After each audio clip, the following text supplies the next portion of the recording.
I hope so. Just put yourself on mute, Henry, thanks. You're live. Am I on mute now? No. Ahi Mārie, kia ora koutou katoa rangatiri mā. Nau mai haere mai. Good afternoon, councillors, staff, community. It's so lovely to see you all on Zoom today. And for our community who are joining us, a very warm welcome. This is a very difficult and challenging circumstances, but you know, we do what we do, and this is very, very important council meeting to us and our community. Can I just say before we start today's meeting that we take a moment to reflect communities around Aotearoa and think about particularly some of the communities in Auckland that are going through a really difficult time with this Delta virus. It's certainly very, very challenging, and we think our thoughts and our love are with those communities who are having some really major challenges with this terrible virus. Can I also take the opportunity before we start our meeting today to acknowledge and thank all of our essential workers right across both our district and our region and across our country, and for the outstanding hard work that they are doing. Can I now invite our Ambassador, Councillor O'Keefe, to start today's council meeting with a karakia. Kia ora. Thank you. Can you hear me, Your Worship? Can you hear me? Yes. E noi tātou, e te matua e te pāpā, mauria mai tō ihi, tō wehi, tō kaha, tō whakawhanaungatanga o te tangata. E te pāpā, mauria mai tō aroha, tō tino aroha e te pāpā. Gracious Lord, pray tell that you would descend upon us and let your togetherness unite us, one heart, one mind, one goal. Dear Lord, pray tell that we remember those who have gone before us. We remember those who may be in hospital. We remember those who may be within their homes, are feeling lonely and deserted and forgotten about. Lord, I pray tell that the whole host of heaven would descend upon those homes and show them that they are meaningful, they are valuable, they are important. And Jesus, Lord, as we sit around this table today, guide us. Let your wisdom prevail. Remove all ego, Lord. Remove all self-serving. And Lord, let it be for the people, by the people, of the people. Let us serving and consecrated and open and honest heart reach out today and help us, dear Lord, to make the right decision. We ask these things in the name of our Lord and Savior, Jesus Christ. Amen. Amen. Ngā mihi nui. Can I just acknowledge there are no apologies. Do we have any leave of absence at this stage? No, thank you. Conflicts of interest, councillors, can we just address them as we normally do with our council meetings? Confirmation of minutes. Can I have a mover and a seconder, please? Councillor Traveller, second to Councillor Dixon. All those in favour, please raise your hand. Can't see me. That is carried. Thank you. Now, just before we move on to the formal part of our agenda today, item number 5, where we look at the reserve status for Martin Place and the landscape strip. A welcome to Colin Hosford, who's going to take us through this paper. Can I just remind everybody that it's been most helpful when we do go to vote that we use the physical hand. It's really easy for me to see than the little yellow hand. So thank you for that, and very warm welcome to you, Colin. Do you have anything to add to your paper? No, I'm quite happy if, well, good afternoon, Your Worship and councillors. Just quickly, you agreed to this action primarily on the 26th of June this year. It's been publicly notified. There's been no submissions. Really, all we need now is your final resolution, and officers will then complete the process. Happy to take any questions. Thank you, Colin. Councillors, any questions on this paper? Councillor Redstone. Happy to move the recommendations. Thank you. Do I have a seconder? Councillor Nixon. Councillors, all those in favour of this motion, please raise your hand. Any against? Thank you. That motion is carried. Thank you very much, Colin. Thank you. Moving on to item number 6. And this item is from the Democratic and Governance Services Support, Louise Stettner. Welcome to you, Louise. Excuse me, Madam Chair, Mrs. Stettner has been called away for a family situation, so Okay. she sends her apologies. I'll stand in for her and I'll take the paper as read. Thank you. Thank you, Mr. Cameron. Any questions on this paper, councillors? Just some minor adjustments to our appointments to committees and subcommittees, and great to see youth councillors now moving to various parts of our organisational structure. Any questions, councillors? Councillor Sears. Happy to move, Your Worship. Thank you, Councillor Sears. Do I have a seconder? Councillor Lawson. Thank you. I'll put that motion. All those in favour, please raise your hand. Any against? That motion is carried. Thank you. We now move on to item number 7. And I just have some opening comments that I would like to share. This has been quite a significant journey, as we all know, our representation review. And if I could just share a bit of an outline with you, and then I'll pass over and I'll outline the process for us to manage this important item on Zoom, and then I'll hand over to the Chief Executive, Mr. Bickle, to take us through his introduction. My introduction is May. In May, our council voted to include Māori representation in the Hastings District Council 2022 local government elections. As we know, this has triggered a representation review. Can I acknowledge the significant amount of work undertaken by our team and our consultants?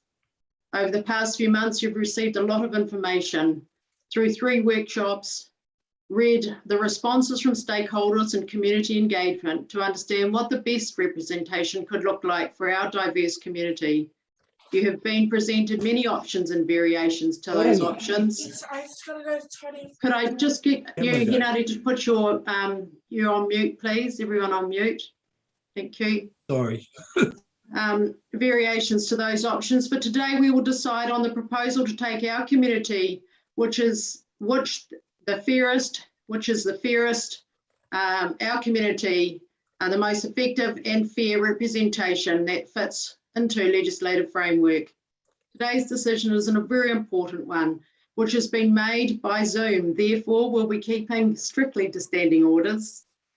And can I just ask for your patience and respect as we navigate through and adopt a recommendation for the 31st of August deadline. I propose to start with, first after the Chief Executive has given his address, his opening comments, start with questions on the paper that you've received and any further questions that you haven't had a chance to ask. Followed by that, I would like to seek your views on the recommendations.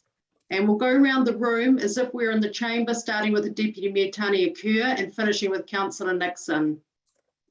From there, it will be far easier for us to be able to understand what direction we are taking for those 3 recommendations. So I will start at that, and everyone will have an opportunity to outline what their direction is. Then I'll ask from our councillor reps from the Youth Council, Councillor Sholem, Councillor Kerr for Māori community, rural community, and Tākotā Law Standing Committee reps on that committee if they would like to add anything to the information that has already been presented. Followed by that, there will be a proposed motion and then we'll get into debate. So that's how we'll outline today's direction for managing this important, making sure that everybody has a voice and a say. Councillor Sholem? Your Worship, I think it would be really valuable for me to in particular hear the Rural Community Board view in advance of us talking to options. I understand questions first, but I'd really love to hear that view, particularly because Councillor Kerr wasn't able to be at some of the workshops. It would be really valuable. In particular, I've got questions around the items around the rural revolt and whatnot. I think that history would be really valuable before anyone forms any form of opinion. Okay, so we'll move after questions. We'll have those representation councillors present any further information that they would like to from their communities they support. Great, thank you. Right, so over to you, Chief. Thank you, Nigel.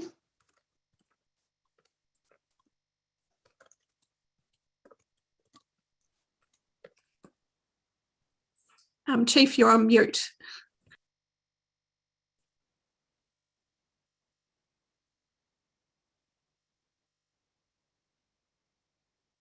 All right, am I online now? Good afternoon, Your Worship and councillors. As Your Worship outlined, it was the decision that you took on the 18th of May to adopt Māori representation that triggered the representation review that's in front of you today. I'd like to congratulate you and the staff. You've undertaken a really thorough review of the representation arrangements over the last couple of months. We've taken a first principles approach in terms of examining our communities of interest, looking at options for effective representation of those communities of interest and balancing that with fair representation of electors. Some 36 options or variation of options have been considered, and the view from the workshops with you as councillors and from staff has seen us sort of see that the current arrangements do generally provide effective representation for our communities of interest. And you've narrowed, and what we have in front of us today are the three options that form the basis of this paper. We've also looked at boundary adjustments, and that's from a perspective of effective representation and commonalities of interest. So, for example, the decisions or direction that's been made around, for example, Graceland, Somerset, James Wattie Village, and also from a perspective of fair representation, for example, the shift of the Mahu Road mesh box. We've also conducted some preliminary community engagement, and you have that feedback, and we will hear from the representatives from a rural, youth and Heretaunga Takoto Noa perspective. So what are the considerations in arriving at a proposal? So the key factors identified in the Local Electoral Act and the Local Government Commission guidelines are that this is about identifying communities of interest, providing fair representation for communities of interest, and about fair representation of electors. The Local Government Commission guidelines say council should avoid arrangements that create barriers to participation, should avoid splitting recognised communities of interest between wards, and avoid combining communities of interest with few commonalities of interest, and consider the accessibility, size and configuration of an area and the ability for members to provide effective representation. So again, the view from workshops and from staff and our consultants has been that the current ward structure generally provides for effective representation and does provide an effective voice from them. As Her Worship's outlined, we'll hear shortly from the representatives from a rural community, Heretaunga Takoto Noa perspective.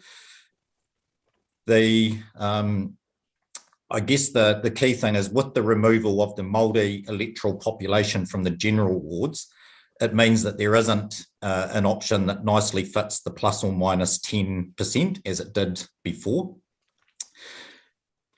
I guess the key point is that complying with the plus or 10% rule is no longer mandatory. The Local Government Commission has approved arrangements where there are good reasons around effective representation of communities of interest or barriers to participation. I'm aware that all of the councillors have received a formal letter from the Youth Council, and Councillor Sholem I'm sure you will talk to that from a youth council perspective. But one of the questions that raised and others have raised is about whether reducing the number of councillors to increase councillor remuneration and thereby reducing barriers to participation is a relevant consideration within a representation review. What I would say to that is clearly it's not a reason that's highlighted by the Local Government Commission.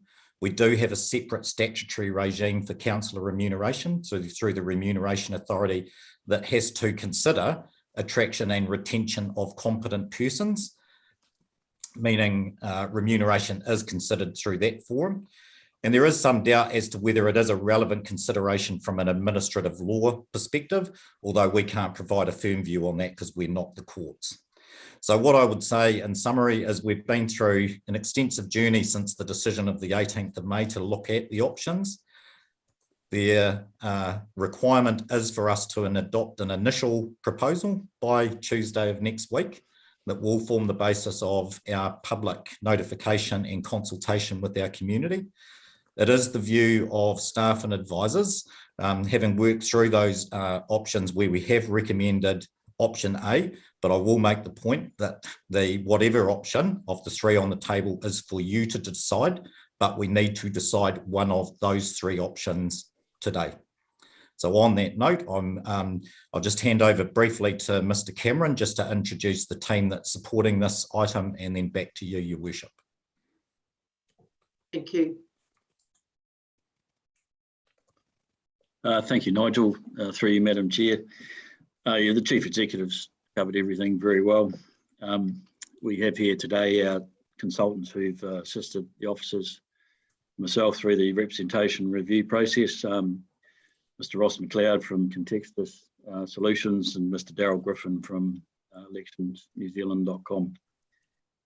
Between the officers and our consultants, we'll endeavour to do our best to answer all the questions that may come forward. I'll generally take the paper and supporting documents as read, although I will call on when I'm finished just Mr. McLeod to very briefly give us an update on some statistics matters. They're not material, but I think it's useful for the council to hear about it. You'll note that the recommendations in the report for each of your three options are very substantial and very long. They've been drafted accordingly just to ensure that council's well protected and that it's legally compliant. We are obviously in the midst of a statutorily defined process, so it's the officer's role to make sure that the council is safe. And I'm satisfied we've done that. So I'll hand over to you, Madam Chair. Thank you very much, Thank you, Mr. Cameron. If we can just Mr. hear McLeod. briefly from Mr. McLeod. Yeah. Thank you. Thanks, Ross. Welcome. Kia ora tātou, good afternoon, Your Worship and councillors. We have been going through the process of having the population estimates for the new configurations of boundary adjustments and mesh block shifts checked by Statistics New Zealand. We've just been working through with them in the last few days, and we're still working through with them in respect to the community board mesh blocks, but there has been a little bit of a shift of some of the numbers from their mesh block estimates in terms of 10, 20, 30 people here and there, but there's nothing material significant in any of the options. So the numbers that go out in the initial proposal will be slightly different to the ones that you have seen, and they won't add up, but they will have the official stamp of Statistics New Zealand. Thank you, Mr. McLeod. Thank you very much, and thanks for all the work that the team have been doing on this. Okay, so it's our opening remarks, and now over to you, councillors. Do we have any questions on any of the recommendations or options? Okay, starting with Councillor Kerr, then Councillor O'Keefe. Thank you, Your Worship. I have two questions. The first one to the Chief Executive. There's been an awful lot of reading that I've done in the last 3 days back to the beginning and right the way through to your latest email. And my question is, conversation with the Commission, Local Government Commission, where are they likely to sit with option A versus option B? I think I've read it, but my pile of work is quite extensive. What I would say is the options don't neatly fit the plus or minus 10%, so is going to have to be referred to the Commission. The Commission's going to have to form a view of the options in the case that we put up. So I don't want to, there is no formal view from the Commission at this point on any of the options. Those options will need to go up with the case to the Commission. Thank you. Your Worship, may I ask a second question?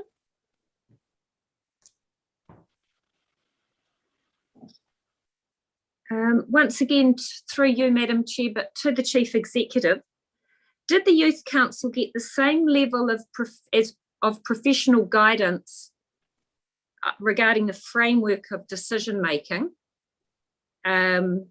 as, for example, the Rural Community Board? I might defer to Mr. Cameron or Mr. McLeod if I can, other than to say we'll hear from the councillors that were present. We did present to the Youth Council, as we did to the Rural Community Board and Heretanga Tākoto Nō. But if I hand to those that were present, and then I guess Councillor Sholem and those councillors that were present in that meeting can also talk to that. Thank you. Mr. McLeod? Through you, Your Worship. Yes, we did. I made a presentation to the Youth Council, very similar to the presentations made to the public, and covering some of the issues made to the other parts of the advisory framework. And there was a good discussion with questions from the Youth Council, and then the subsequent letter providing some advice. So yes, that was the case. Thank you. Thank you. Councillor Sholem, did Your Worship. If I may just elaborate on that, and just a question, in terms of the presentations that were to the Rural Community Board and Tākoto Noa Committee, were they showing the options which are now in our agenda? Because I'm aware that that was not presented to the Youth Council. Thank you. Through you, Your Worship, yes, they were, because originally Council had also included those bodies on the circulation list for the discussion documents at each stage. So they were aware of all of those options. With the Youth Council, I don't believe they were shown the discussion documents at that early stage. So there was a view that the engagement process from then on did not include those options. So that they weren't, that the presentation to those, to that group and to the public didn't have those options in it. Thank you for that. Councillor O'Keefe? Hear me okay? Yes, thank you. Good. Do we have the ability to tag one of those Māori wards for Flaxmere? That's a question for the Chief Executive. Yeah. Thank you. The short answer at this stage is no. The options that are on the table have Māori wards as a general ward with either 2 or 3 Māori representatives in a general ward. If we were to tag one, and I'm assuming for Flaxmere, then we would have to have a different option, which is around creating geographic ward structures for Māori representatives, and that is not one of the options that is currently on the table. Thank you. Any further questions, councillors? Councillor Harvey? Yeah, thank you. Just in regards to rural, and Ross, this is a question for you, I think. and I'm not necessarily pointing this at it being a rural at large, but did you tally up the rural population against the urban, and also therefore look at the number of councillor allocations to those? Thank you, Mr. Cloud. Through you, Your Worship. I may just need a little bit of clarification, Councillor Harvey. Certainly through the options, we did look at the options of adding the two rural wards together as one. And I think some of the 36 different options. So that was done. It didn't make a huge difference. It did sort of in some of the options bring Kairanaki, which is the smaller of the two, back into alignment. But yeah, the sort of base divisors and averages, depending on the number of councillors overall, tend to where you've got Flaxmere at 6.8, and those wards around the 5,000 something. It's hard to get an average that fits with both. Am I answering your question? I'm just not 100%. Yeah, look, I mean, I just tried to do some numbers. You can hear me, yep. Around that, and I brought into those figures all the rural also being Heretatonga. And was just trying to weigh up, well, what's the urban population and their ratio in comparison to that. And I just thought it was a little bit skewed more to the rural. And when we're talking about fairness and the like, I was just a little bit concerned that those numbers, I mean, if we look at A and B, there is no change really fundamentally to the rural number of councillors. Who would like to answer that? Is Ross, are you or Craig? I'm happy to respond. Thank you. I think that's correct. I guess where the option C has the two rural wards and the Heretatonga ward merged together, and that does fit within the plus or minus 10% range, with 3 councillors representing that with a total council size of 12. However, I guess the issues there are whether that is still providing for effective representation of those communities, and whether you're combining communities that have limited commonalities, or that are different communities of interest. And I guess that's where, and I think the rural ward councillors will probably speak to this, but that's where some of those concerns from the Rural Community Board came through. So I think the Local Government Commission, if you look at their previous decisions, and we've tried to look at a range of those, they have approved and put in place some arrangements that allow over and under that plus or minus 10% range, where there are good reasons to do so for providing effective representation for some of those communities of interest. And there's quite a range of those well outside the sorts of numbers we're looking at, particularly in option A. So I think that's probably my answer to the issues you've raised in that question. Thank you. Okay, thank you. Councillor Harvey, are you comfortable with that? I'm comfortable with that. I've got a few other questions. I'm not sure whether you want me to get rid of them all at once, or what makes it easiest. Yes, that's good. Then we'll go to Councillor Shorter. Thank you. Ross, did you look at the 2015 Local Government Commission proposal to the amalgamation of all councils, and the numbers and ratios and stuff that they had recommended at that stage? No, through you, Your Worship, I didn't take account of those proposals. I was looking focused on the Hastings district. Yeah, because it just raises the ratios again, that during that review and the proposal that was put forward to the community, Local Government Commission recommended 18 councils in entirety for the region and just 6 for Hastings District, and that ratio is at 13,300. So just, looking at that, and when we're talking about fairness and things, that there is examples of local commission supporting other or rationalised or smaller number of councillors per area. Okay, thank you. Councillor Harvey, did you have any other questions? When we look at community boards, we've always had rural and also Māori. I do see that there is a Heretatonga suggestion in one of the makeups, but has there ever been any discussion around an urban community board?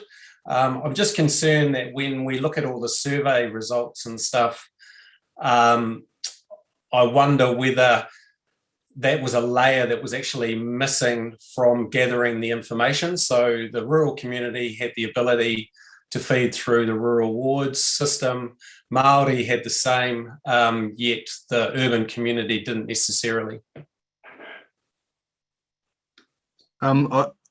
Through you, Your Worship, if you go back to the council papers and then the local government determination with respect to the 2012 and 2013 representation review, there's quite a bit of discussion in there because on community boards, because there was quite a different proposal adopted as the final proposal by the council at that stage that did involve community boards, additional community boards to the rural community board.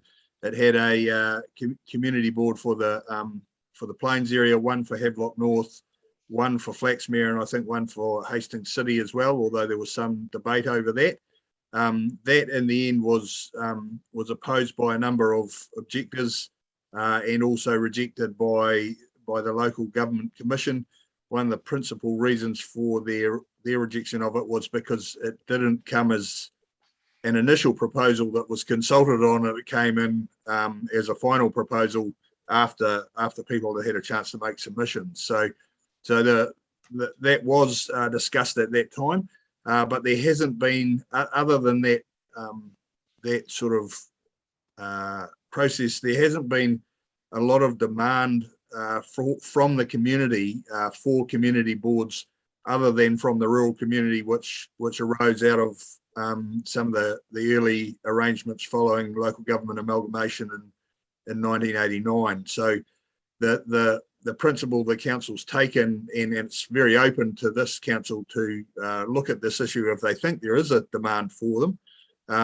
But the principle the council has taken has been to not institute community boards in the absence of significant community demand for them and a clear sort of need for what they would do. But certainly it's open to the council, if you think that demand is there, to consider additional community boards. Thank you. Councillor Shollam, then Councillor Redstone. Your Worship, if I may wait, I'm just interested to hear some of the views of some of the other councillors and some of their questions. Okay, thank you. Councillor Redstone. Thank you, Your Worship. No views at this point. Just I want to clarify the question that Henare asked about Flaxmere wards. So, perhaps Māori ward for Flaxmere. Is that because the numbers would be skewed? Because I believe there's over 5,000 Māori in Flaxmere, even though only half of them are on the Māori roll. Is that not an option because the numbers wouldn't stack up in that case? Thank you. Mr. McLeod, can you respond to that, or Nigel? No, you go, Ross. Okay.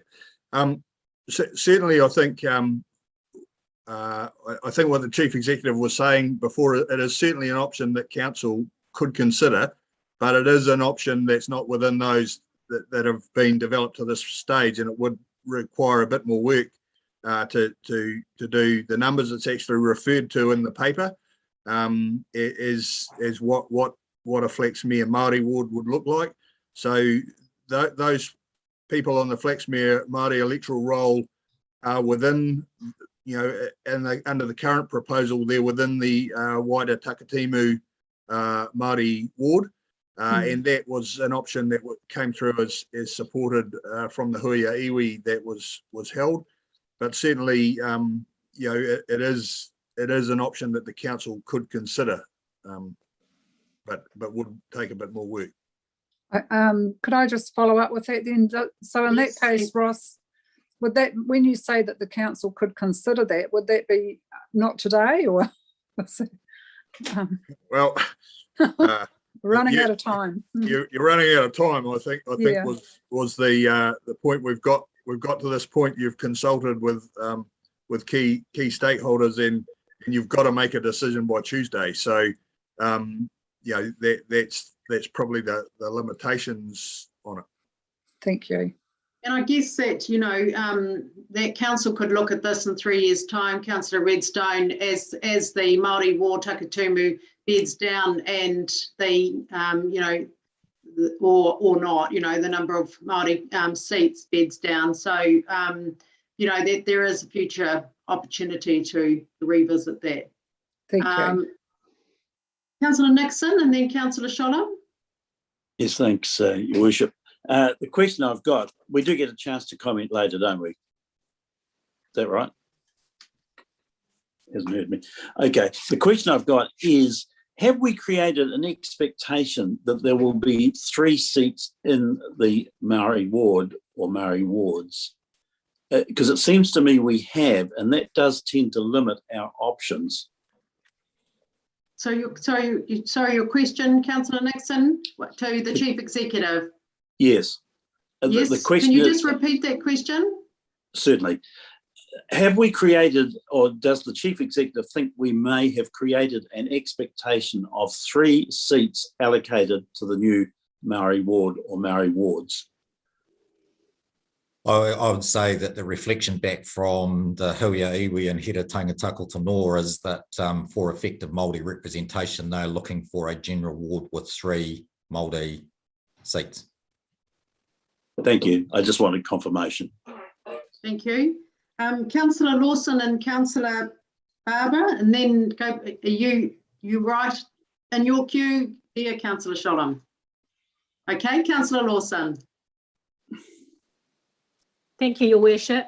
My question is really around the process. Whatever option we put forward to the local government commission, if that option is rejected, what is the process then? Because I think I know the answer, but I'd just like to be reminded of that. Thank you. Thank you. Chief Executive? I'll get Mr. McLeod too. He's been through this many times. Thank you. Mr. McLeod.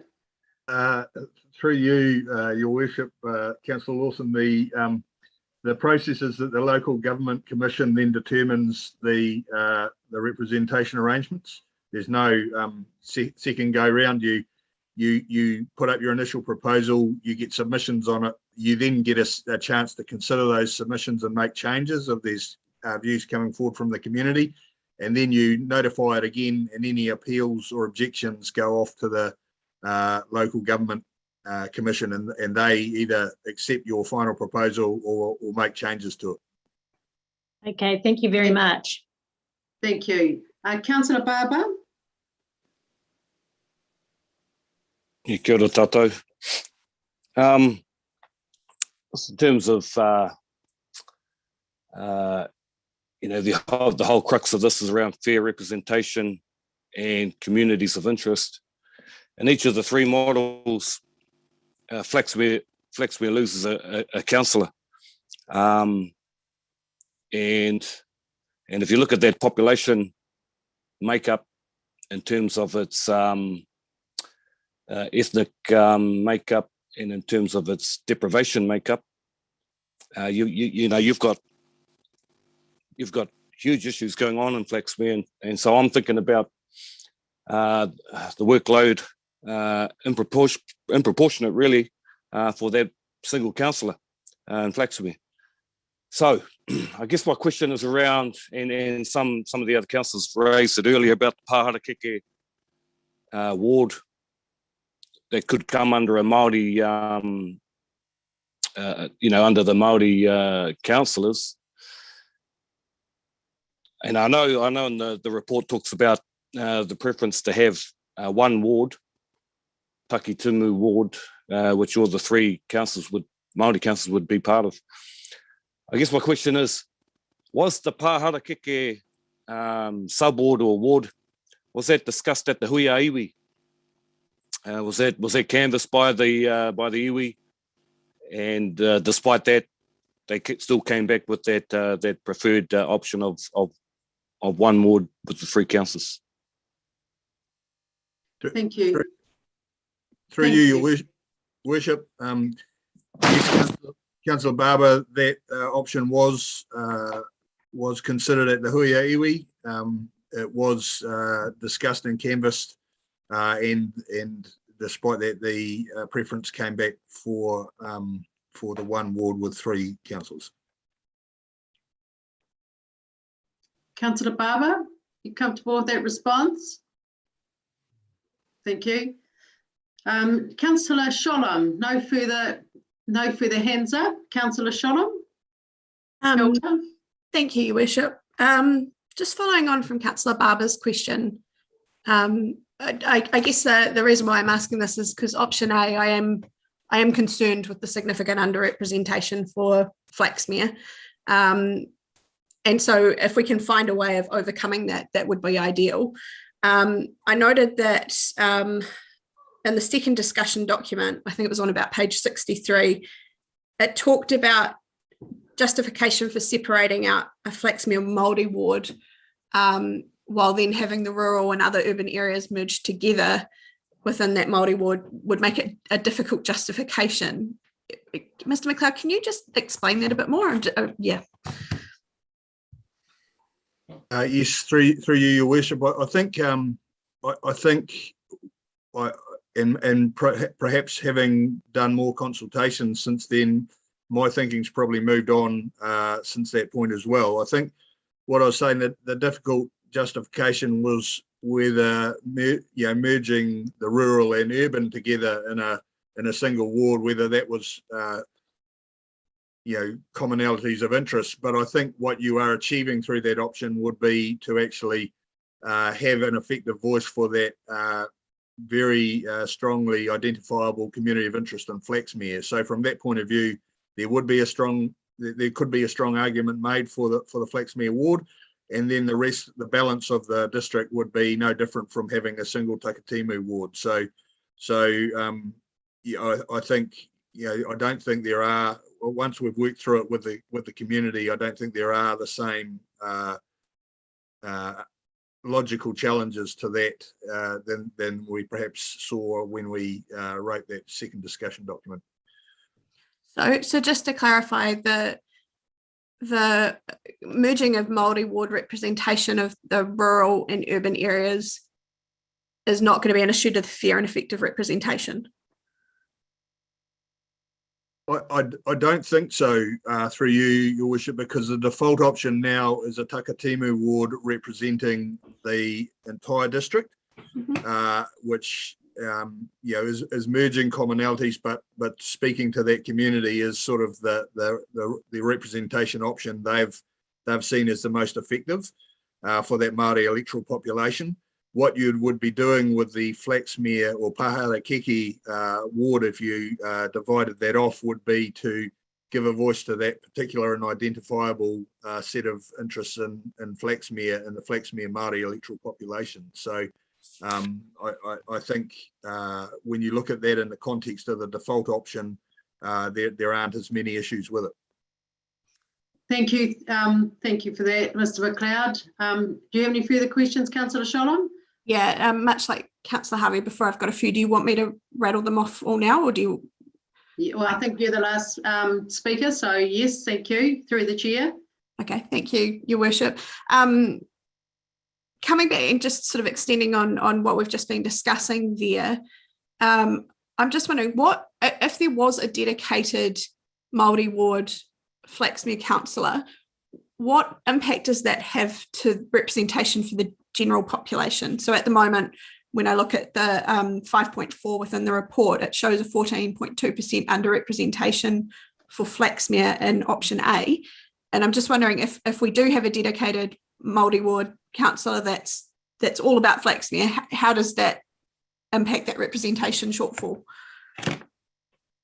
Through you, Your Worship, well, it doesn't change that number at all.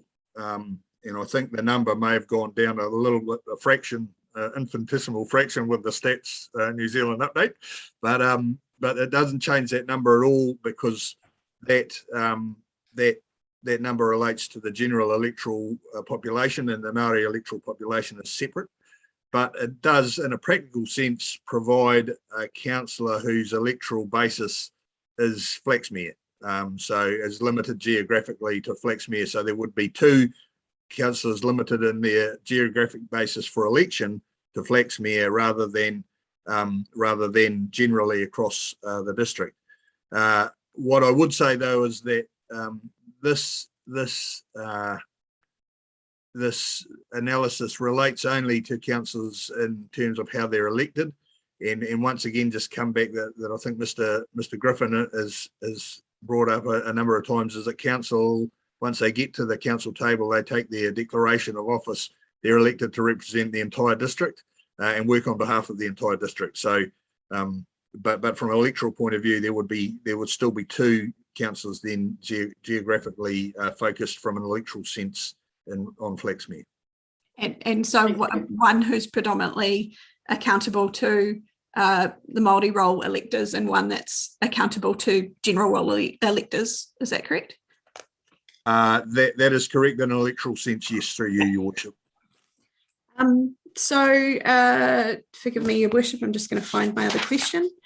I've got Councillor Sears with her hand up. If you want to have a break. Thank you. Councillor Sears. Thank you, Your Worship. Ross, just a point of clarification. The proposal that we approved today is our initial proposal that will go out to the community for consultation. It will come back to us, and at that point we can make some tweaks or changes if the community have some objections, or there's a reason that we feel something should be changed there before it goes to the Commission. Is that correct? Through you, Your Worship, that is correct. And generally, it's good practice to only make changes in response to submissions.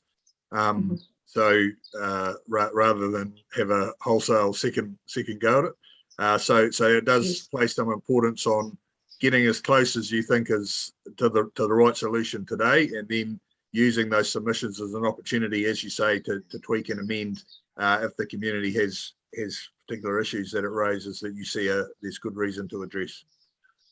Thank you. And just a second clarification on the discussion Māori ward within Flaxmere. Am I right again that only Māori on the Māori roll in Flaxmere then can vote for that candidate? That's correct, isn't it? Through you, Your Worship, yes, that would be correct. If you have a geographically defined ward for the Māori electoral roll, then only people on the roll in that qualified to vote in that geographic ward would be able to vote. Vote. Thank you. Thank you. Kia ora, Councillor Barber. Yeah, kia ora no.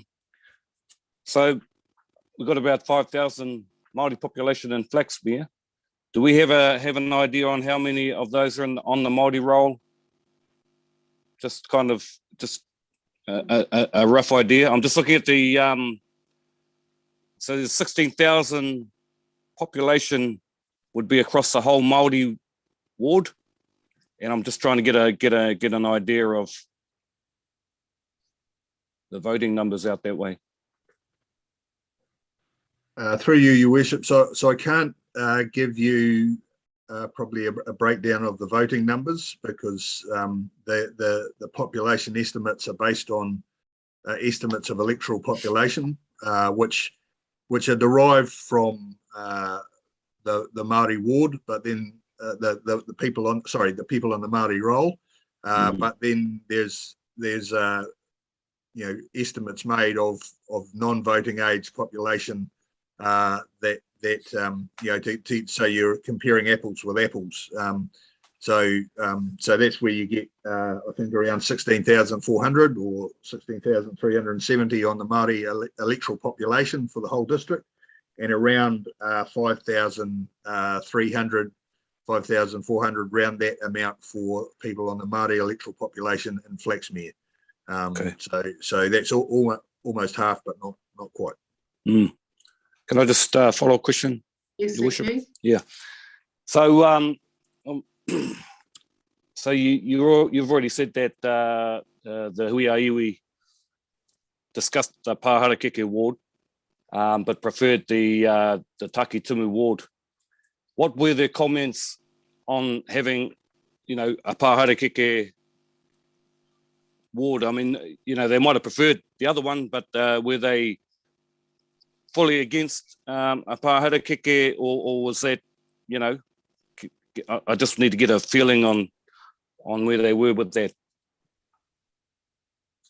Through you, Your Worship, I think it's probably difficult for me to put words in people's mouths. There was certainly a discussion. There were sort of 5 options that had been sort of broadly identified as possibilities to explore, and the Hui came to the conclusion that there were two main options, and that was the Takitimu ward for the whole district, or the option of having a Pāharakeke ward separated out. They narrowed in on that as the main option. So you had one and two. Okay. Oh, well, that's good. So, that's good so to know. There were other options that were looked at, and one of those related to option C. So what you would do under option C, but the 2 main options that took the focus were those. There wasn't a lot of discussion from memory of the relative merits. There was sort of work through some questions asked, and then at the end, somebody sort of put a stake in the ground and said, we think this is the best option, and that had a lot of consensus. Then I don't think there was anybody really spoke against that option of the Takitimu ward with three councillors. Thank you. Peliti, kia ora. Talofa lava. Talofa lava. My question is, I think it might be for Ross. How will option A ensure fair representation for those who are not Māori, for example, from the Pasifika community, when those voters will be underrepresented by 14%? Can I get a clarification on that, please?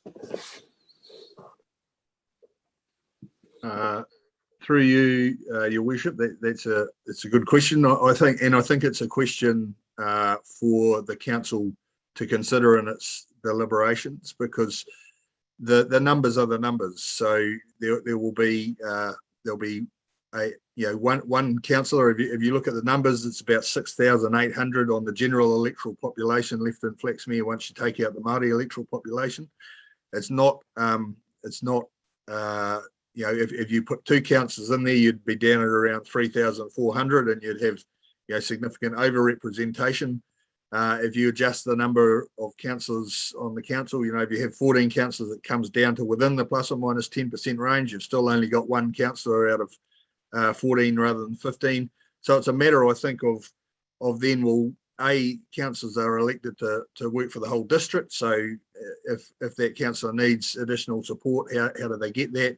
There will be, under any of the scenarios with that large Māori electoral population in Flaxmere, there will be councillors, I would imagine, from the Takitimu ward wanting to ensure they're doing a good job to represent Flaxmere. So I think there's a range of answers to that, but finally, councillors have to consider the relative merits of the different things they're considering. Effective representation for different communities of interest. If you look at the local government commission's rationale, if you look at the Otaki and Waikanae wards in the Kapiti Coast District Council, that they've got over 20% underrepresentation for Waikanae, but they had previously split off half of Waikanai and put it in the Otaki ward, but they weren't really, they'd been splitting a community sort of in part. So the local government commission and the council decided it was far better for the Waikanai ward to be together, Waikanai community to be together and slightly underrepresented than it was for them to have fair, mathematical fairness, but be split in two. So this is a question here. You could, one of the things you could do is just merge Flaxmere into the wider Hastings and Havelock ward, and you'd have mathematical perfection, but you may not have the same voice for Flaxmere. So it's a matter of what are the pros and cons, and having a voice slightly underrepresented may be better than not having a separate voice at all.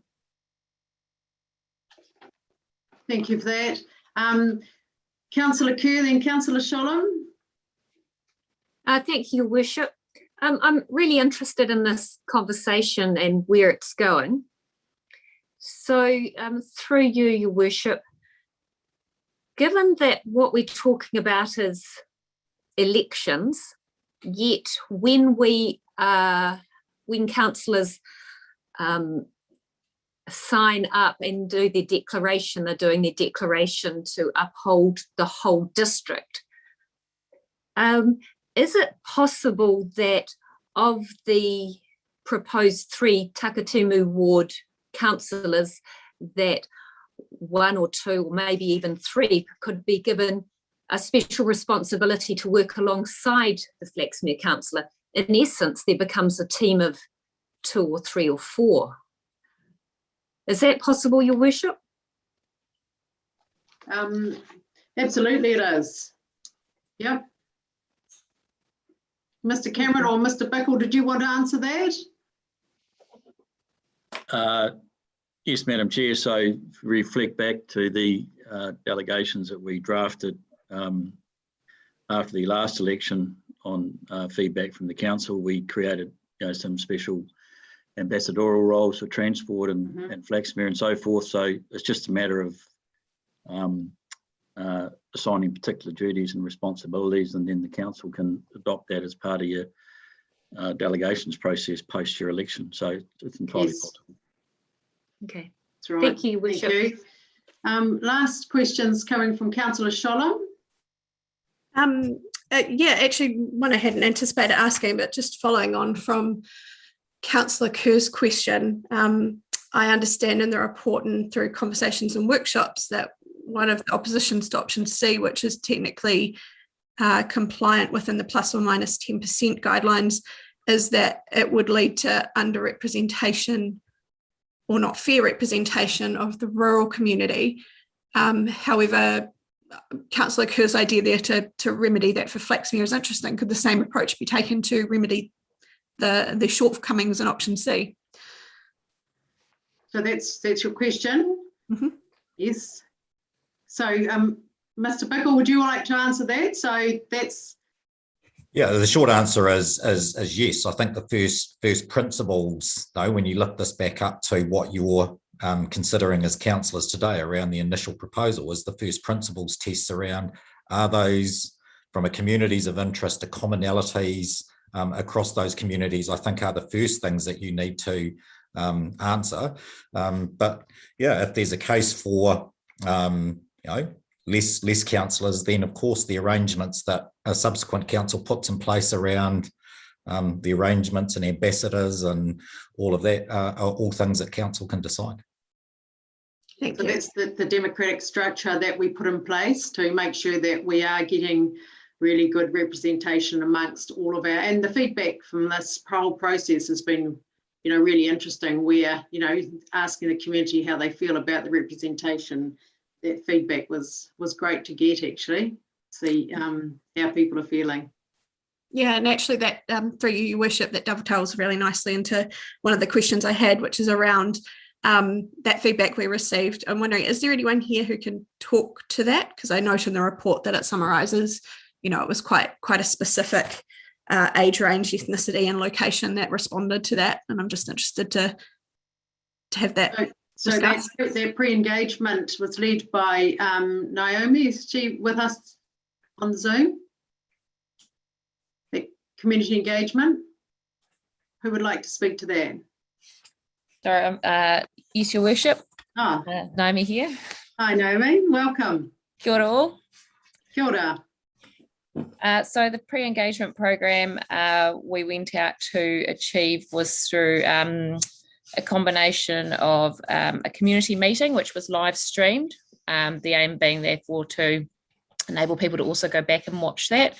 And the community meeting went through the key information that was pulled together and used in advertising and full page spreads in the Hawke's Bay Today, as well as on our website. We put out a survey online as well as in paper form in our facilities, and that enabled the community to have their say. It was broadly promoted, and we used Citizens Panel as an independent agent to run the survey and collect the results. Thank you. Councillor Shom, does that answer your question? So in terms of respondents, what did you observe, Naomi, through you, Your Worship? The majority of our respondents were from the suburb of Havelock North, predominantly. I believe the report you've had circulated there. There was a good spread in terms of we did get sort of responses from across a number of demographics, but in terms of locations and communities of interest, there was very high response rate from Havelock North, higher than any other area.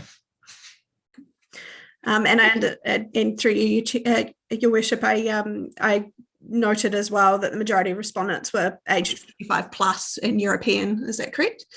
Yes, that's correct. Great, thank you. Another question through you, Your Worship, for Mr. McLeod. I note under 4.19 that the existing ward structure is considered to provide the most effective representation for communities of interest on analysis and discussion with councillors. And I'm just wondering, for the benefit of the community, if Mr. McLeod could explain what was done prior to putting together the various options that we're looking at today in terms of seeking views other than those from elected members.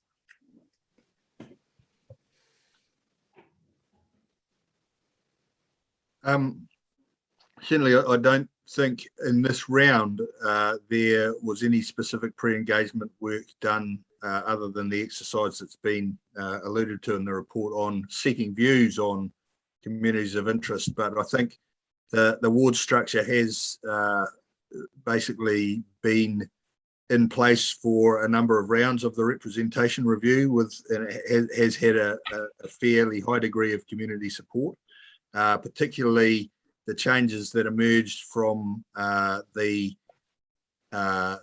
rural sort of revolt or discontent following the local government amalgamation put in place, the Rural Community Board and some rural focused wards. Those have been amended by the Local Government Commission once, I think, over time, but that's quite a few cycles ago now. And we did do an analysis of sort of communities of interest just to back up what the council workshop discussions, and then an analysis of communities of interest, and that does bring through some of those strong commonalities. It certainly identifies Flaxmere as a community with some strong commonalities of interest that are different from the surrounding plains area, and even different from the other urban areas to an extent. It certainly identifies those rural communities of interest, along the sort of spur roads, and then the communities that base around those. It probably sees the Heretaunga Plains as having a strong horticultural, viticultural community of interest, and then some villages, coastal and other villages as well, and those have historically been grouped together as a community of interest. It seems to have some acceptance. So that was sort of a lot of the work that had been done, looking at some of those geographic, transportational, community network, looking at the rural community boards and how things sometimes, the rural community and those wards, and how listening to the rural community board around some of the networks within those communities and how they work sort of add up to, when you look at that, you can see the logic and why the current ward structure has been placed around and grouped around those commonalities of interest. So I think that's probably some of the work that's been done in the background. Right, thank you. And one final question, just because you touched on it, Mr. McLeod, I'm just wondering, for the benefit of those of us who are in primary school and when the rural revolt took place, could you possibly just give us a little bit of background? Well, perhaps through you, Your Worship, Councillor Kerr may wish to add to this as well, but because I certainly wasn't in Hastings at that stage either. But certainly I think there was some disquiet after the Hawke's Bay County Council, which had previously catered to all the rural areas, was merged with the Hastings City Council and the Havelock North Borough Council in 1989. And obviously, as is the case now, the preponderance of the distribution of the population lends itself towards more being in the towns and cities and less in the rural areas. And there were some, as that new council put together its rating system and its various representation and other systems, there was some disquiet that rural voices weren't being heard effectively in decision making and weren't being represented effectively around the council decision making table. So there's quite a bit of disquiet, and there was a rural revolt and quite open protest. But the council at the time, the chief executive, Mr. Eric Miller, and some of the elected councillors did from what I can deduce, and some of the people that I've talked to that were involved, really sat down with the rural community and looked at what would work in terms of a decision-making and representation structure. And that's why you've got the structure that has the Rural Community Board, that has those two wards, quite strongly identified with the rural areas that are separate from the Hiratonga Plains area closer to town. Things like decision-making around funding of rural halls, a number of structures and mechanisms in place to reflect that rural decision making, 2 different rating areas, and that basically led to that. So that's why I think there was a strong demand from the community for a community board in that place, and that sort of led to the structures that have been in place. I think they were put in place for the 1995 election from memory of the records, and they've stood the test of time sort of since then in terms of a sort of a strong relationship between the council and its rural community and strong decision-making framework. This is a COVID-19 announcement. If you're heading out. Your Worship, you're on mute. Can I just, Councillor Kerr will add a bit more to that a bit later, but if I can just add that our Rural Community Board is part of a national network, and they've just had their National Rural Community Board conference, which was very successfully received by our community board members who attended. And to see their agendas and see what they work through, it's not just us. They're part of a national network to look after the rural communities of New Zealand. Okay, so there's no further questions. All right, so welcome to Councillor Watkins. Great that you are with us now. And as I outlined at the beginning, our process is that we're going to hear from representatives of our stakeholder groups, our communities of interest, such as the rural community, the Youth Council, and Hiratonga Takata North Standing Committee. And our council reps on those committees are just going to give us a bit of an outline when they had the presentation on the representation review, just capturing some of the views from those members of those important stakeholders to us. And then we'll move into an area where we're going around the room, the council chamber, and starting with Councillor Kerr and finishing with Councillor Nixon, and getting a steer of direction towards the recommendations that have been sought after today. So that's the direction we're heading. So now I'll invite who would like to go first, either Councillor Shonham or Councillor Kerr. Yes.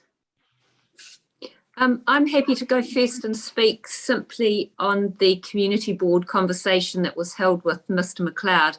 So it was a formal workshop, and Sophie may be able to support, but I refer councillors to page 30 and 31 of your agenda. Mr. McLeod has summarised quite clearly the community board. It was a consensus, and on page 31 it says members were very strongly of the view that option C did not provide effective representation for the community of interest, for the rural community of interest. And for those of you that know the wonderful outspoken community board members, Mr. McLeod has captured it very politely. Another piece that I think was very important is simply from the rural community board, to remind council how big Hastings district is. So it's about 5,300 square kilometres, which in no way compares to Wellington City at 400 square kilometres or Napier City at 100. So that was a very strong message. Other large districts have many wards through them. And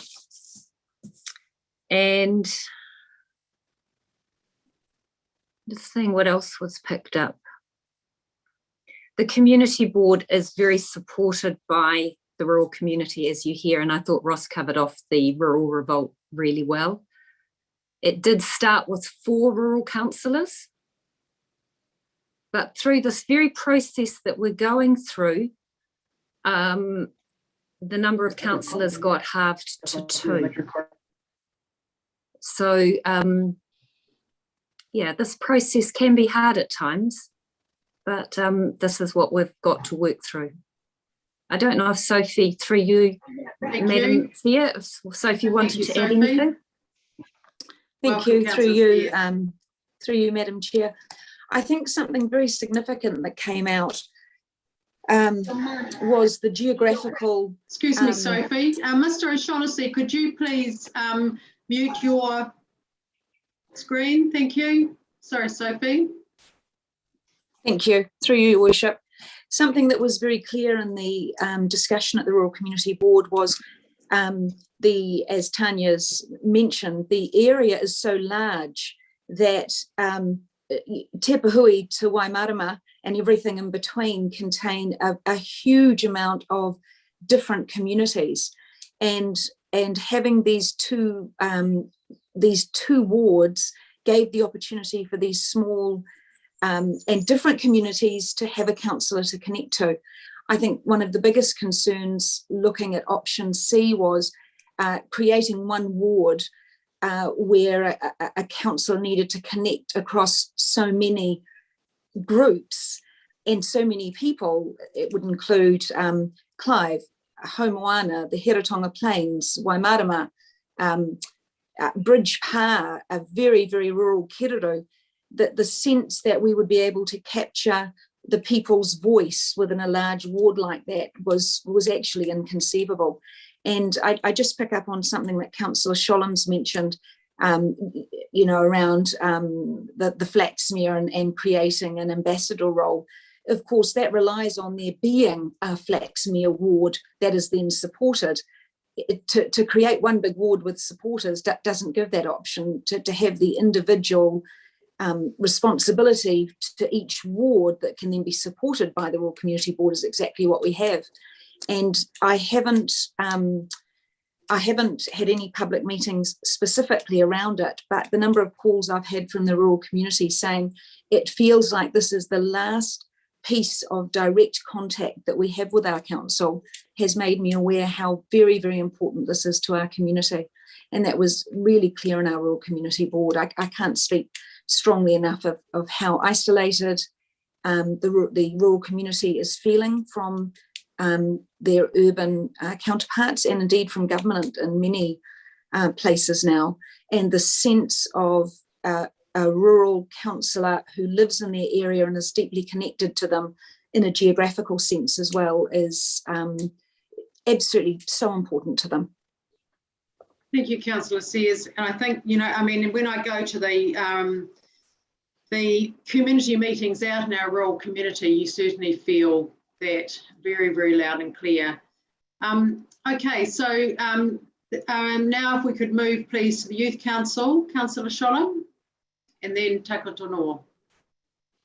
Can I just ask a question based on what they've just commented on though, please? Yes, you can, yes. Thank you, thank you. Taking on board all of that, one of the things I just want to have some confidence in around what you're saying is, do you think that therefore reflects on candidates that actually come forward for the rural wards? So attracting candidates, Councillor Kerr. Yeah, it's an interesting one. I understand that there were comments made that obviously there's no interest in the rural community because often we don't have large numbers standing for a councillor role. I think that is completely incorrect. I think that's really harsh. I think that shows a sense of ignorance of how things can work in a rural community. There's many ways of being a leader in a rural community, one of which is being a councillor. Many of the councillors I've worked with have, like a lot of urban councillors, been shoulder tapped and get their names in for standing for council quite early. And generally, if we know who they are and we're connected with them, we're more than happy to let them go through unchallenged. So that's a big generalisation from my point of view. But I just think assuming there's limited number of people standing for a rural councillor means lack of interest, I think is completely wrong. And I'll give an example. There are 2 young women that are looking to stand in the future. They're currently being mentored. One of them has just completed her Kellogg's Rural Leadership, which is a benchmark rural leadership course that many young rural leaders do. And I guess the mentors that I had when I was first approached are still there in the background. And rest assured, if we were doing it wrong, we'd get an earful. I'm not sure if that answers your question. I think also that seeing the community plans being developed has really shown how connected we can be with our rural community, and going to those community meetings is actually and seeing the community engaging what council can support them with, whether it's been water and Tipahui, refuge and Puki o Māmau, or all of those things, and then they can actually see what council can do, and particularly around rural roads. They know that they need to have a strong voice. Councillor Sears? I did ask a number of people, Damon, because as you're aware, it is a sign of working democracy when you have a huge amount of people standing. And when I've asked the community, it's been really interesting. I think it is a sign of rural communities. They've said, if you don't want to stand again, or if for some reason you want one of us to do it, we're perfectly happy to. But otherwise, we're happy for whoever wants to do it, and we will support them. And I think it's very different to the town where people individually want to represent. The rural community seems to want to support whoever it is that will do the job. That was my feeling.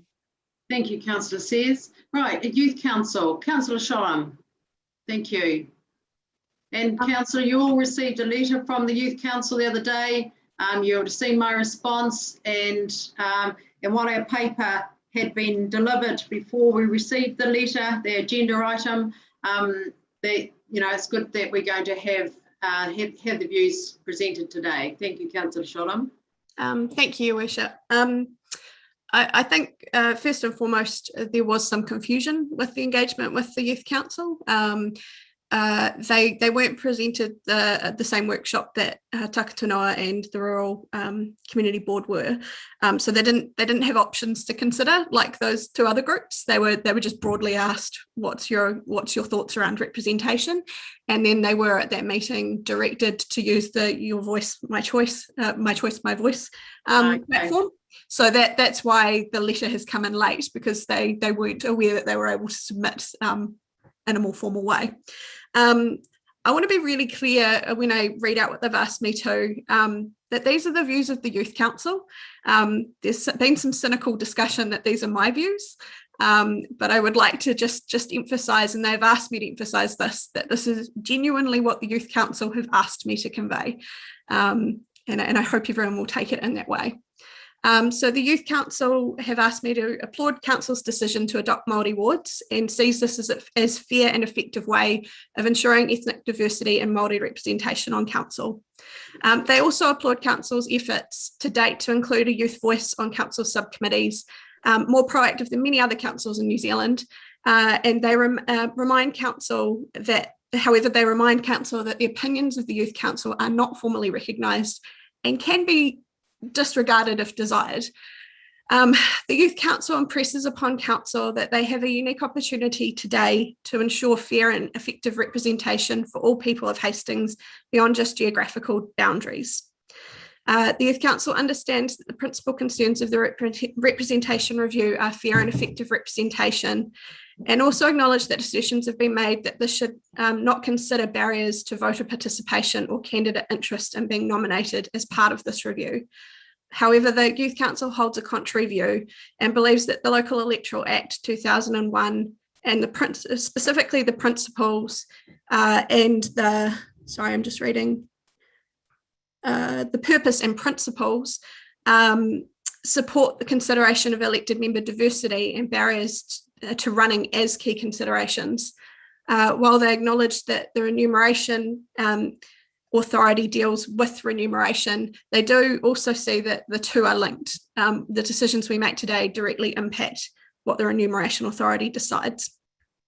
The Youth Council acknowledges that there are multiple barriers that currently prevent young people from standing and being elected onto council, which in turn results in poor youth turnout when it comes to voting, who do not see themselves represented in the candidates. This has resulted in a current council in which 67% are over the age of 60 and none are under 35. The barriers they have identified include, but are not limited to, building a profile with voters to enable election, funds with which to run a campaign, and logistics and affordability to actually do the role if elected, which is currently treated as a part-time contractor role and is structured to be most advantageous for independently wealthy or retired individuals as opposed to the wider community. The Youth Council has proactively reached out to the Young Elected Members group via LGNZ to work on ways to help overcome the first two barriers for young people, which they do not think are insurmountable. However, they require Council's assistance to overcome the last barrier. It is the Youth Council's view that option C should be adopted by Council. They believe that this option ensures fair and effective representation for the whole community by adhering to the plus or minus 10% rule for all wards, ensuring all communities of interest are represented, increasing elected member accountability to their constituents by reducing the overall number of councillors, enabling more efficient decision-making, enabling more diversity on council by making the councillor role more than just a part-time position, and enabling those who are not independently wealthy, retired, or stretched with other roles to supplement their income to stand for council. The Youth Council acknowledges the views of the Māori Standing Committee, but does not agree that option C will provide a watered-down Māori voice, as the number of Māori ward representatives remains proportionate under all options. The Youth Council also acknowledges the views of the Rural Community Board. However, the Youth Council, including the rural youth councillors, believe that option C will provide effective representation for the rural and plains communities. Their view is that the new rural ward would be comprised of a 50-50 split between the population in the current Mohaka and Kakaranaki wards and those in the current Hiratonga ward. As such, there is little risk that all representatives will come from one area. There is also little risk that any representatives will neglect one part of that community in favour of another, as constituents will simply not re-elect them.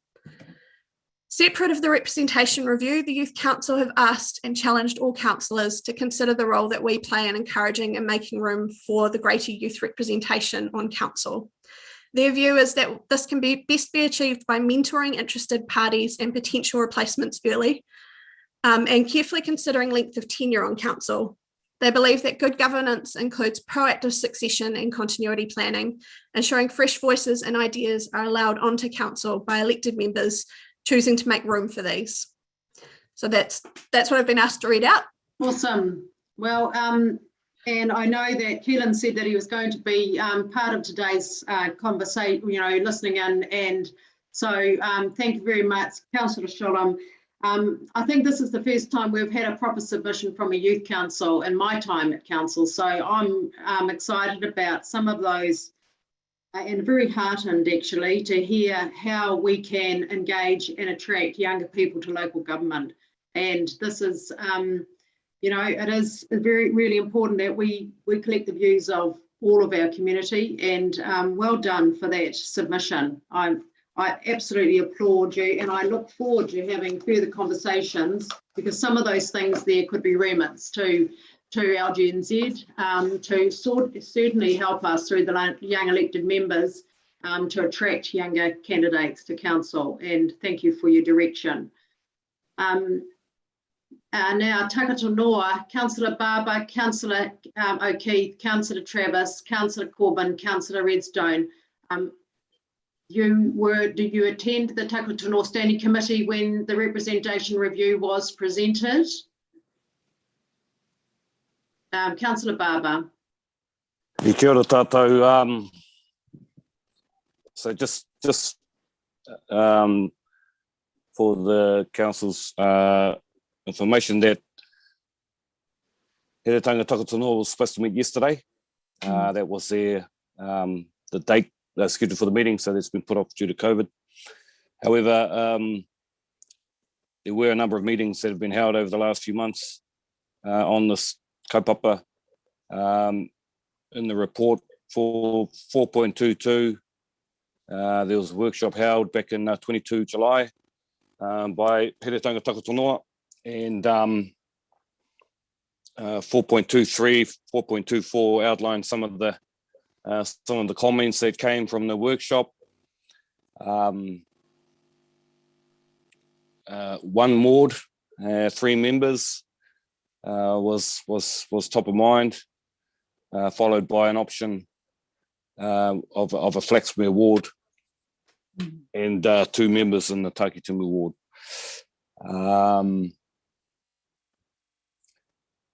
And I've got a report here from the Hui a Iwi that was held on the 4th of August, and the subsequent kind of the week of submissions has kind of been wrapped up into the common themes. So pretty consistent with what's come out in the workshop back in July. I'll just read what I've got here. It's in te reo, but I'll translate it. Kaue heke I te toru o ngā turu Māori. So they didn't want options that reduced from the 3 seats. They wanted 3 seats at the council table. Ko tahi te wāhanga wāri rānei mo te katoa te rohe ai ngā turu Māori e toru. So there would be one ward for the 3 Māori seats. Mena ka whakai te kaunihira ki tēnei o ngā wawata, ko te ingo te rohe ko Takitumu. If that was agreed to, that the name of that ward would be Takitumu. In terms of the Pāhara Keke Flaxmere Māori ward, ko tēnei te kōwhiringa tuarua, ara, mena e rua ngā wāhanga Māori, I whakaitia e te kaunihira, ko Takitumu tētahi, aua whenua katoa, I waho Pāhara Keke ko Pāhara Keke te tuarua.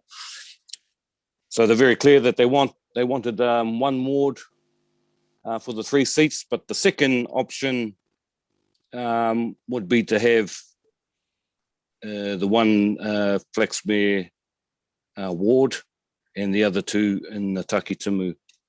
So they did discuss it.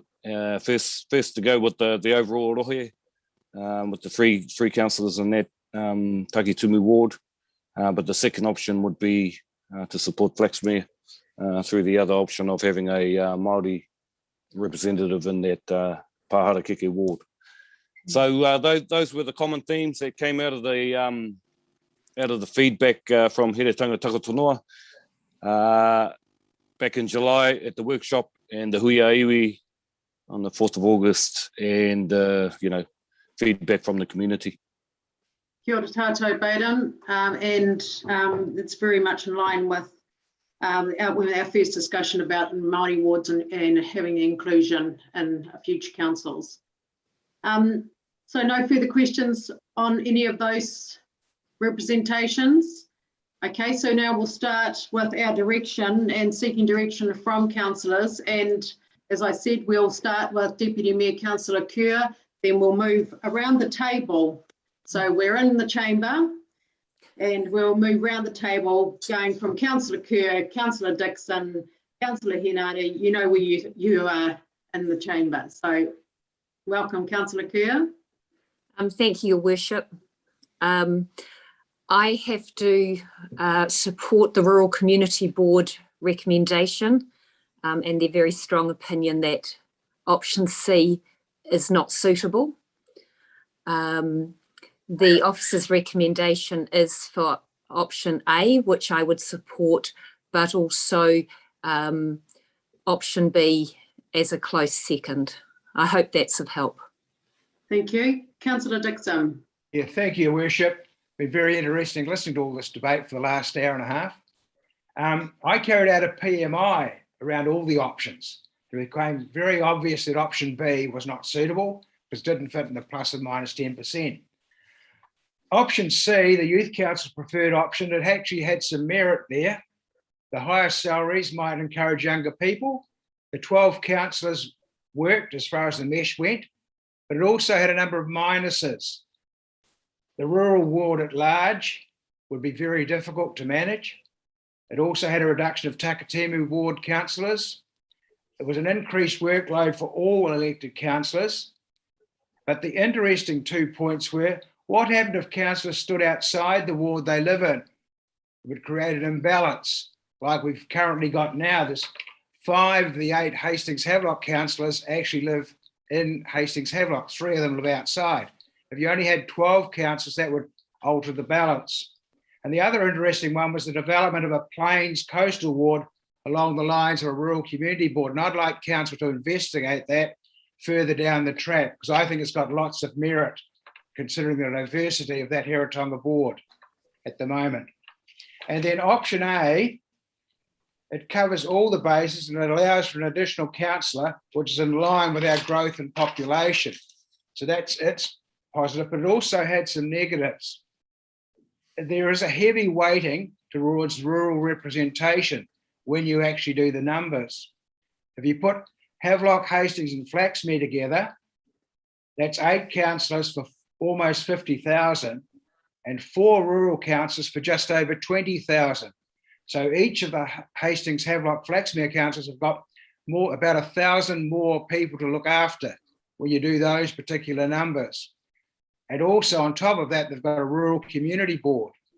So there's a weighting there that balances heavily weighted towards the rural population that I think down the track we need to look into. And also, once again, councillors can also stand outside where they reside, which also puts an imbalance into where we're at.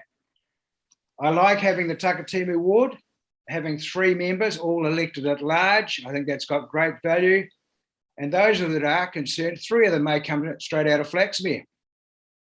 Excuse me, Malcolm, Your Worship, just a slight point of order or point of clarification.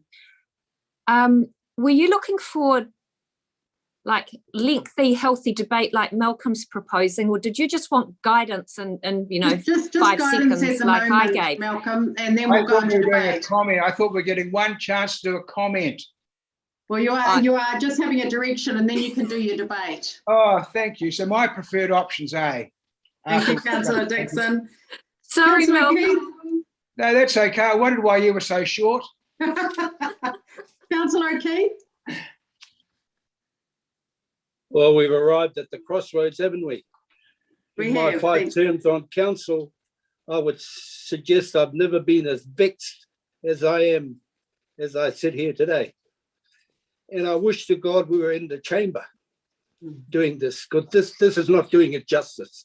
It's not. So I'm not going to give my option until all the comments have come in. Thank you, Councillor O'Keefe. Councillor Ollie.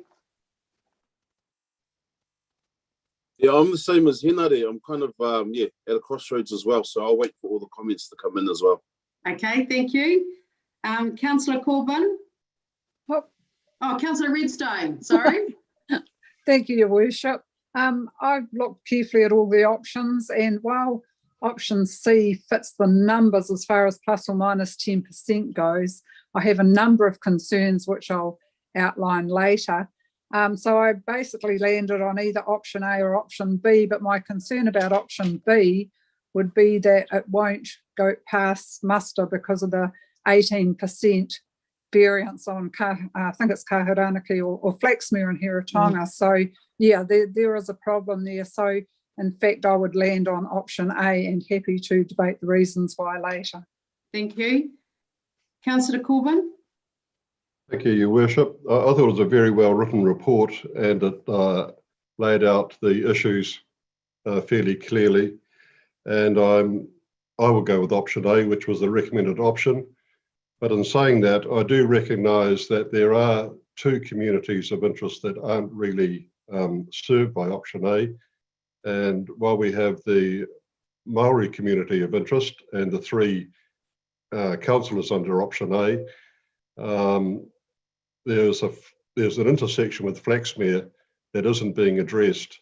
And I think that that 2-1 split is something that I would like to explore, because I think it would be a better representation of the Flaxmere community of interest. Okay, thank you. Councillor Sears. Thank you, Your Worship. Yes, I agree. It was a great paper, and there is a huge amount of information to consider. But absolutely, for me as a rural councillor, this comes down to the value of dedicated rural community councillors, separating Hiratonga and Mohaka and Kahuranaki is dedicating a councillor to those areas that actually gives the rural community of Hastings actually the respect it deserves. The rural community supports not only in terms of work, but in terms of the makeup of our district. It is just so significant, and I think anything that takes away that dedicated representation really does it a disservice. So A or B will be my preferred options, although I do take note that our community, over 60% have noted they don't want our council to grow. So B would be my preferred option to remain at 14 councillors. Thank you. Thank you. Councillor Shodham. I think I need to join my Flaxmere brothers here and say I just need to hear a little more. Okay, thank you. Councillor Barber. Yeah, look, it was, yeah, I mean, they all the options had some merit.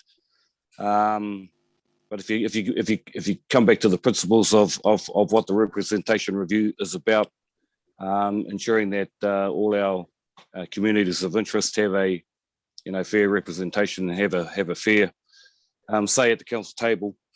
I'm going A, B, and then C in that order, and I'll talk about why when we get to the debate.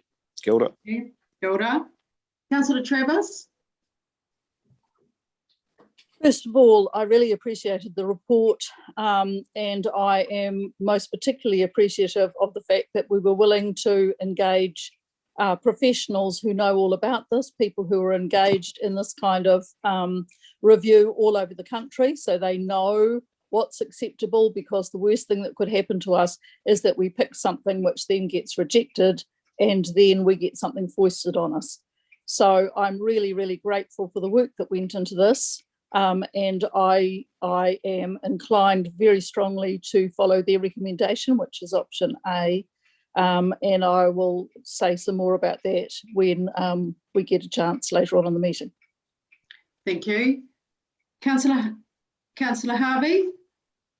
Well, I'm sure everybody else is doing what I'm doing and working out the numbers, and it's fairly obvious that A is looking like the preferred, so I'm wondering why we'll actually end up debating things. But I would actually have to say just by debating it raises one of the concerns of someone in the survey, which was just the length of time that it actually takes us to make decisions. I firmly sit in C, but would also welcome B. I am challenged by some elements of it, but I just think that C does provide fair representation for everybody across the community. Thank you. Councillor Lawson. Thank you, Your Worship. Again, a really thorough report with lots of information. I looked at it from, firstly, fair representation, and considered that firstly, and decided that C didn't reflect our communities of interest and also wasn't supported by our rural community or our Māori standing committee or the Huia Iwi held actually. And then so looking at effective governance, at what became between A and B, and considering the report and findings and what the community said, I think I'd have to go with option A, with a close second, option B. Thank you, I'm happy to debate that further and would consider both options. Thank you. Councillor Watkins. Yes, thank you. Thank you, Your Worship. Can you hear me? Yes, thank you. Yes. Look, good report. On balance, my preference is option A, followed very closely by option B. Thank you. Councillor Nixon. Yes, thanks, Your Worship. Yes, I will also support option A, but I'd like to point out this is not the end of the process. We're simply agreeing to what we submit for consideration to the wider electorate. It can be appealed to the Local Government Commission if they disagree with the decision we come to. I've been involved in that before. It does work. It's a real check and balances process that we're going through. Thank you. So there is a real strong direction to support the recommended option of option A. I'm happy to move from the chair that we debate option A. I have a seconded, Councillor Nixon. Thank you. And in terms of standing orders, I'll take 3 speakers to speak to the motion and 3 speakers to speak against the motion.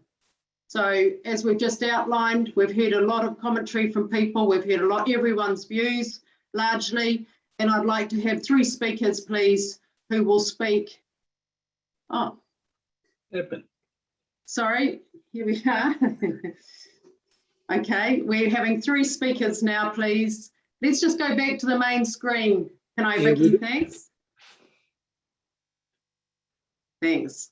3 speakers, please, to speak in favour of the motion, starting with Councillor Travis.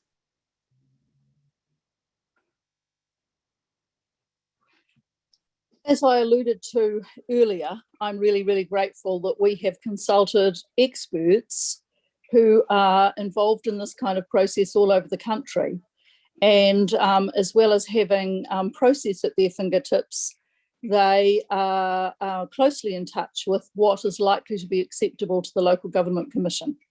Because the very worst thing that could happen for us is for us to promulgate an idea, have it rejected, and then for them to arbitrarily hand down a declaration from on high that doesn't really suit our community's needs. And I know that such things have happened in the past.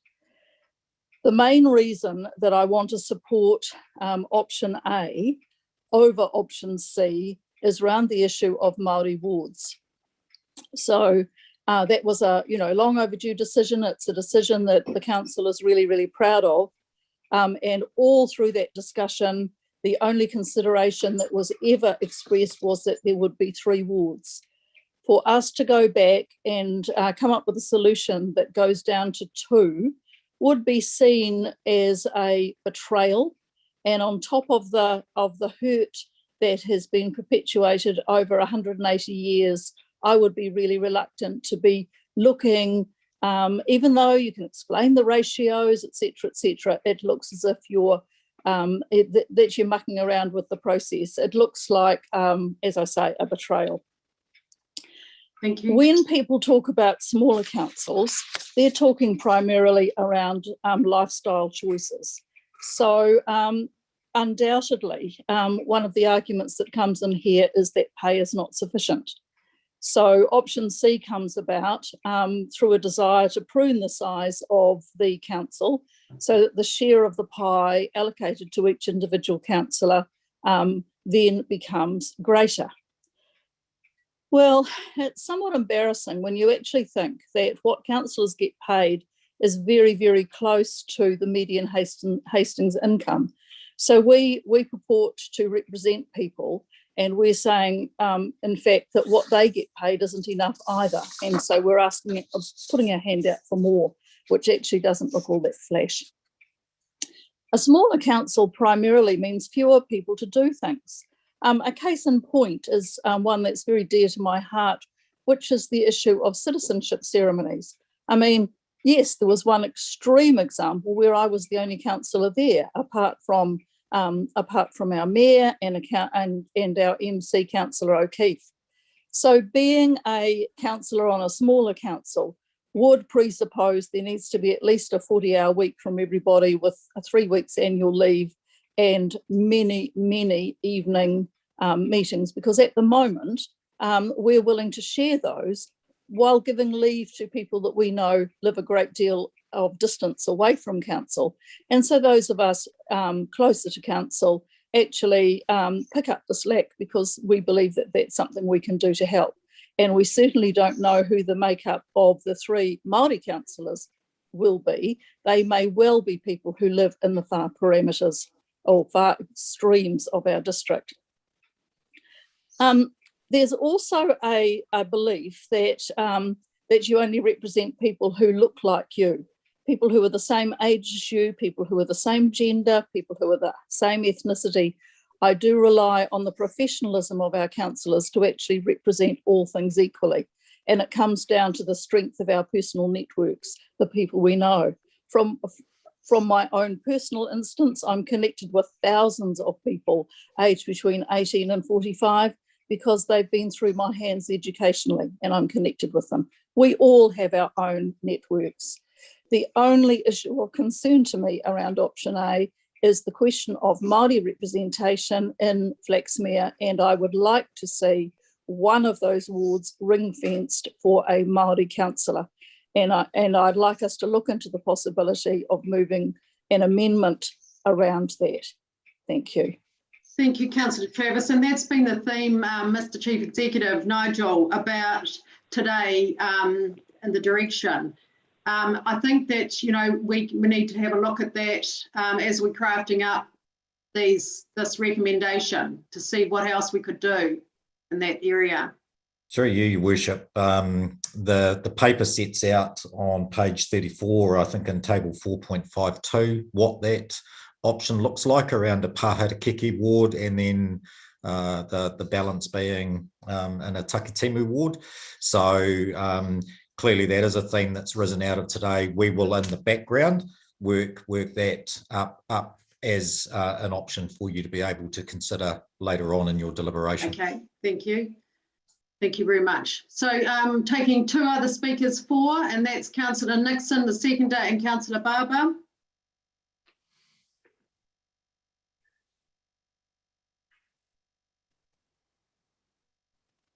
Sorry, I was muted. You came to me quicker than I expected. I have supported option A for a number of reasons. A lot of them are arithmetic in that I think it ultimately does give a better balance. Like Councillor Travis, I looked at the impact on the Maori ward, and it did seem to me, as I asked before, we had almost agreed to 3 seats in the Maori ward. And so option C does not give us that. And I feel that that would end up as subject to appeal or dispute, which is something I'm trying to avoid, having been through it once before. If I could just address for a minute the youth submission and the issue of money from a slightly different point that Councillor Travers mentioned. The reality is, if there are fewer seats, there will be fewer opportunities for people to stand for council. And so having 15 seats, as option A proposes, will actually give more opportunity for younger people to stand for council, not less. I think also the issue of salary is worth mentioning on two counts. The first one is we actually don't know what councillors will be earning at the next election. So it's a bit uncertain at this stage, but I'd point out that the salary, the 15 councillors that we're proposing is probably about the same sort of representation we had when the number of 14 was last determined back in, I think, 2010 or thereabouts. So for that reason, I'm really of the opinion that we have no option to go to option A. Option C, while it gives a better balance, does have this impact on Maori wards. But option B, really the numbers do not fit the plus or minus 10% nearly as well. In fact, they're outside of that. And for that reason, I think option B, which is our current formula effectively, should be discarded.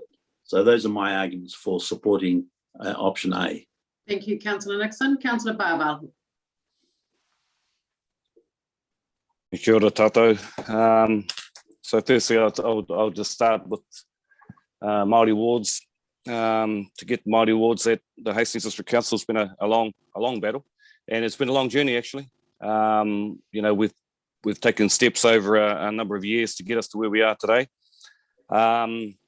So having the maximum numbers of Māori representing on the council that we can is important.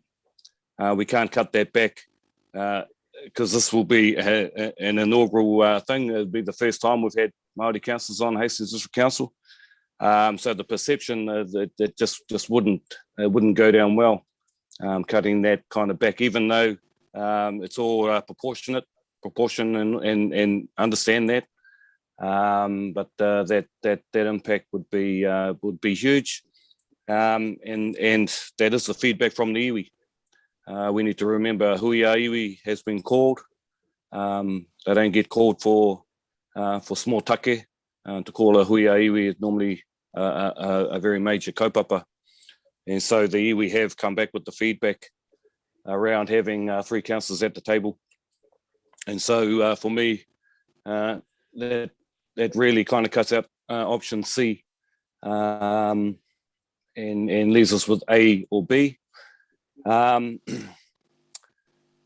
other thing for me is just around the rural community and making sure that there are voices from our rural community. I have served on the Rural Community Board for I think 6 years, and you know, understand the work that goes on in our rural communities, and some of the impacts such as flooding. Lived through the 2011 flood. You know, these are major issues that councils have to deal with in our rural communities. So having people out there that are able to do that, having a rural community board that can contribute to that is really important.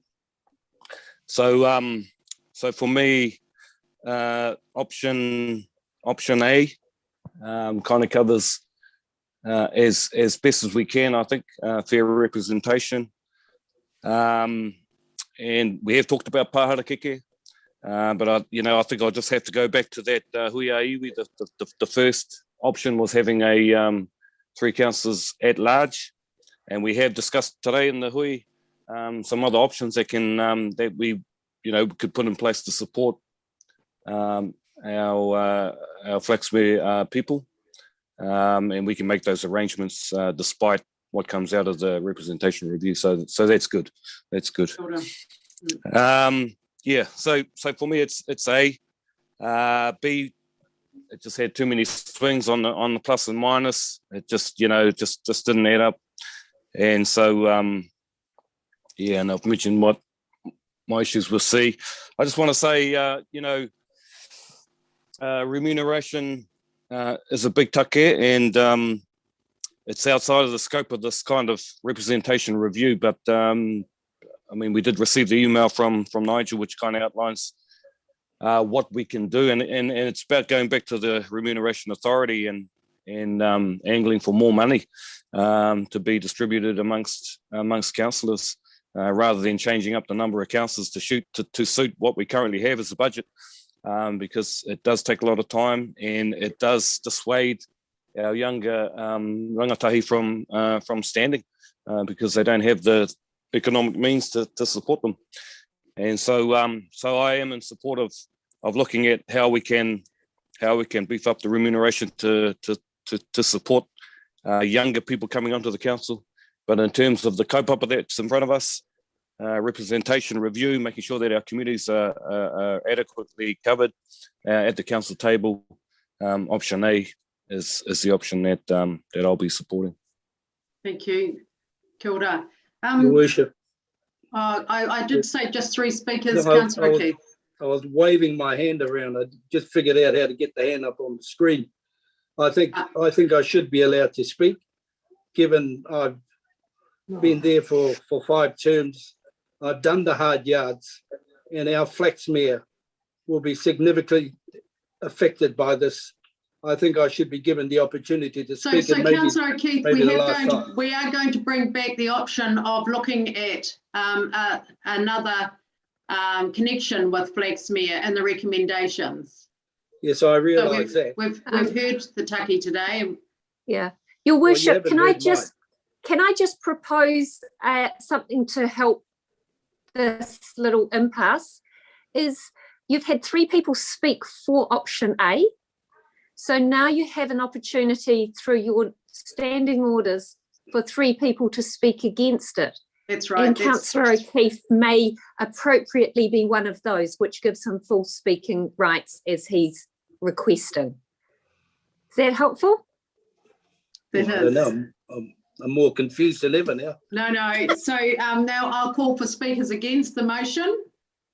Speakers against the motion. Councillor Sears, I'm just 1, 2, and Councillor O'Keefe 3. Councillor Harvey, are you speaking against the motion? No. Okay. So we'll start then with you, Councillor O'Keefe.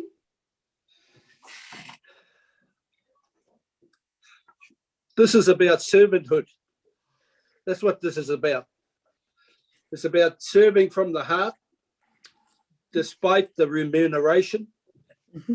For me, this has never been about money. And I'm not saying that's the case here. But I'm looking at our Flaxmere. And sure, you've had the huiaiwi, but what is their general understanding of our Flaxmere? What do they really know about it? You know, the best model, in my opinion, is the one we've got now.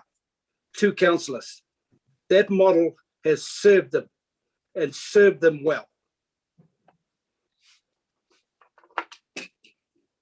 I've looked at all the options, and until now, I've been more vexed than ever before.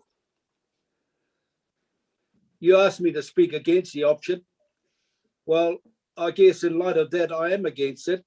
I'm going for option A with an amendment to tag one of those Māori wards for Flaxmere.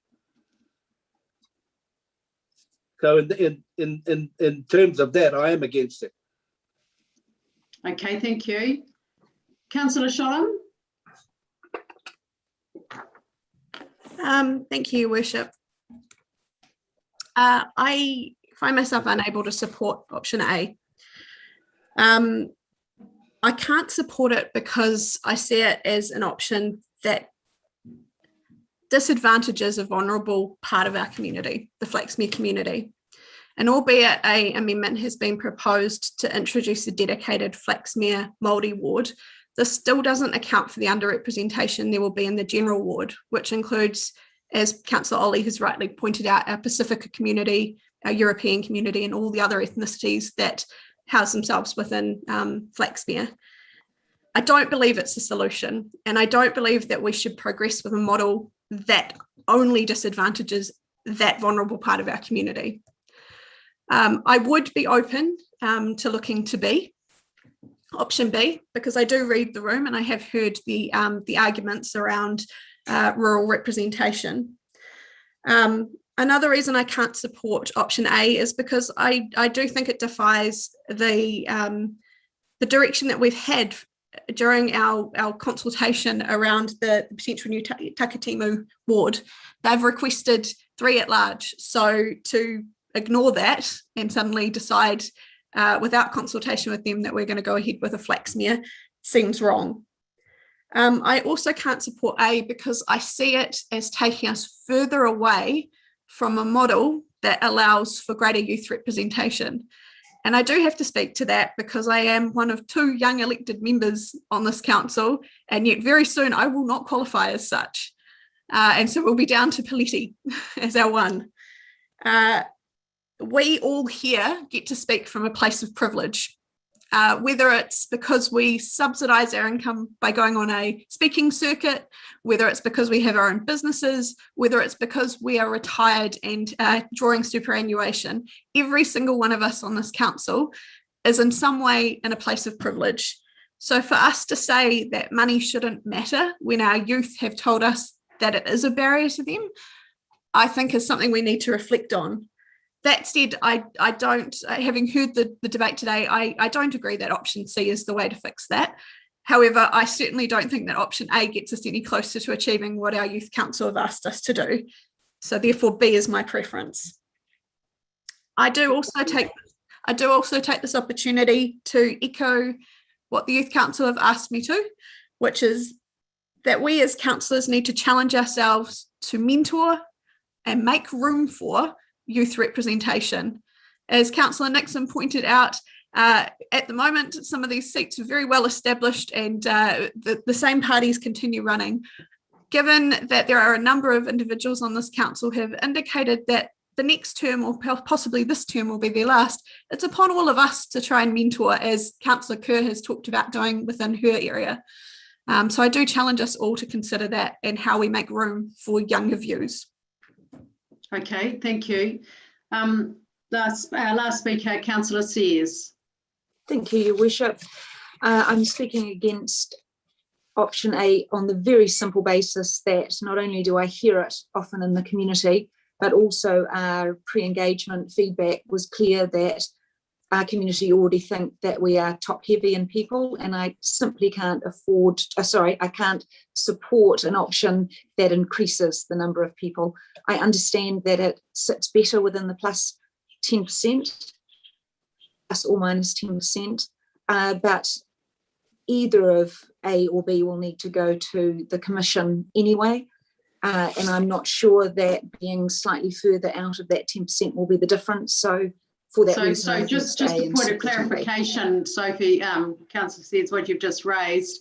Can Mr. McLeod or Mr. Cameron, only one option will go to the Commissioner, is that correct? Not A or B?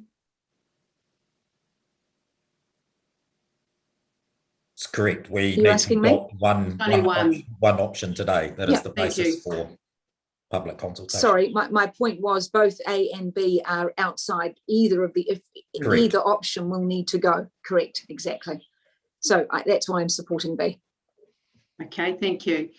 Okay, so staff, we're just looking at working up some of those, some of that amendment on that option A that's on the table at the moment. We have a motion, we have a mover and a seconder, and we are now just looking at the addition to the Flaxmere opportunity. So are you ready, or would you like to have a break now? You three, Madam Chair, could I just request a 15-minute adjournment? I just need Okay, so we'll take a tea break now, thank you.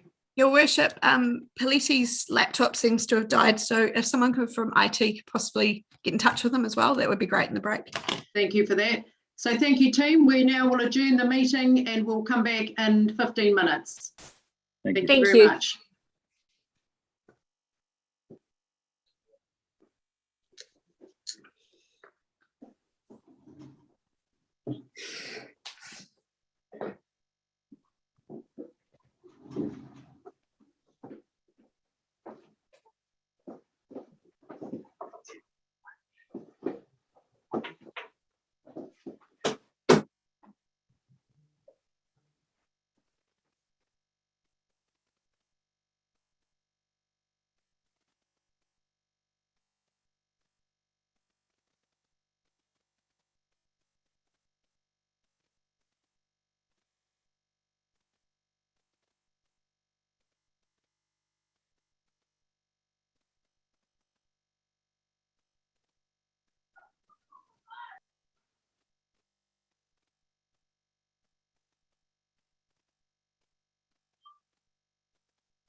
It's going to be a long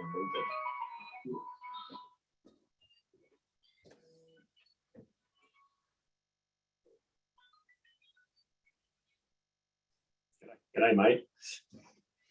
Yeah. Oh, you come across well. That was good. Yeah.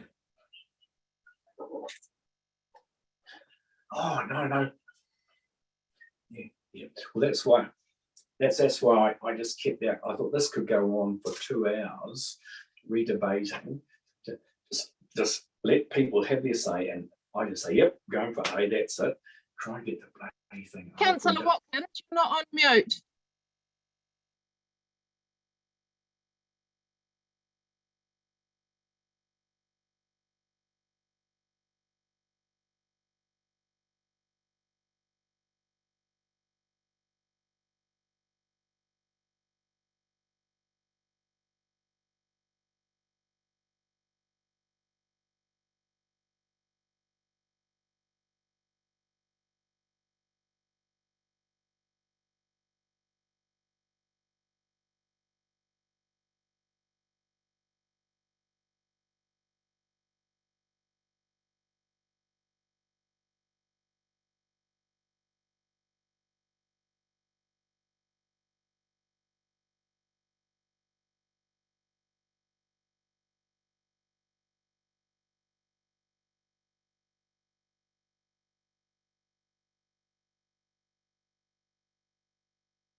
Simon, g'day.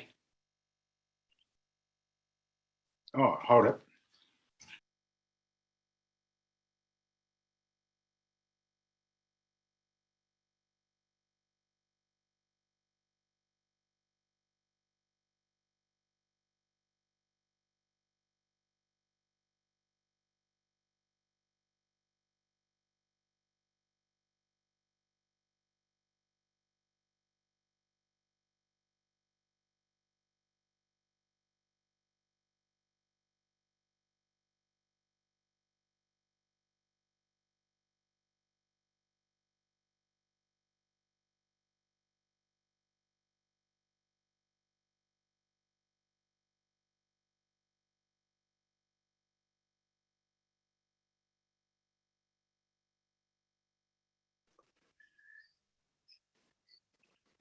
How are you, Nigel?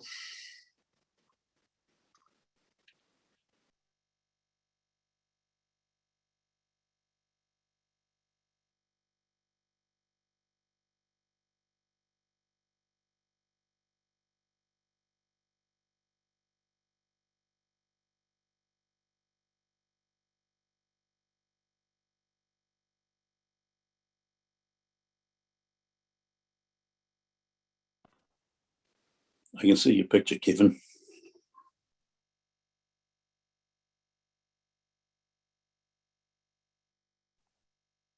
Can I remind everybody that we're actually still live streaming?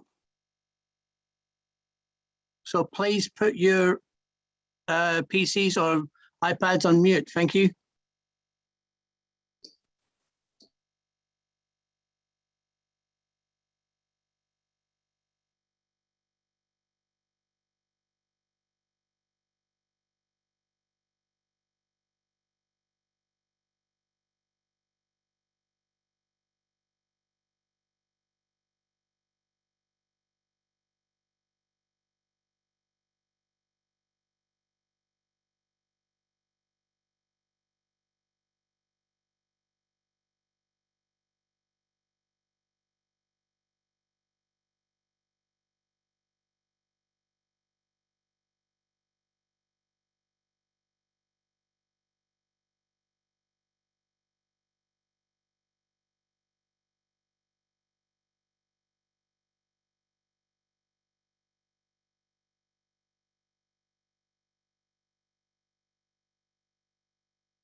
Still on mute, Sandra.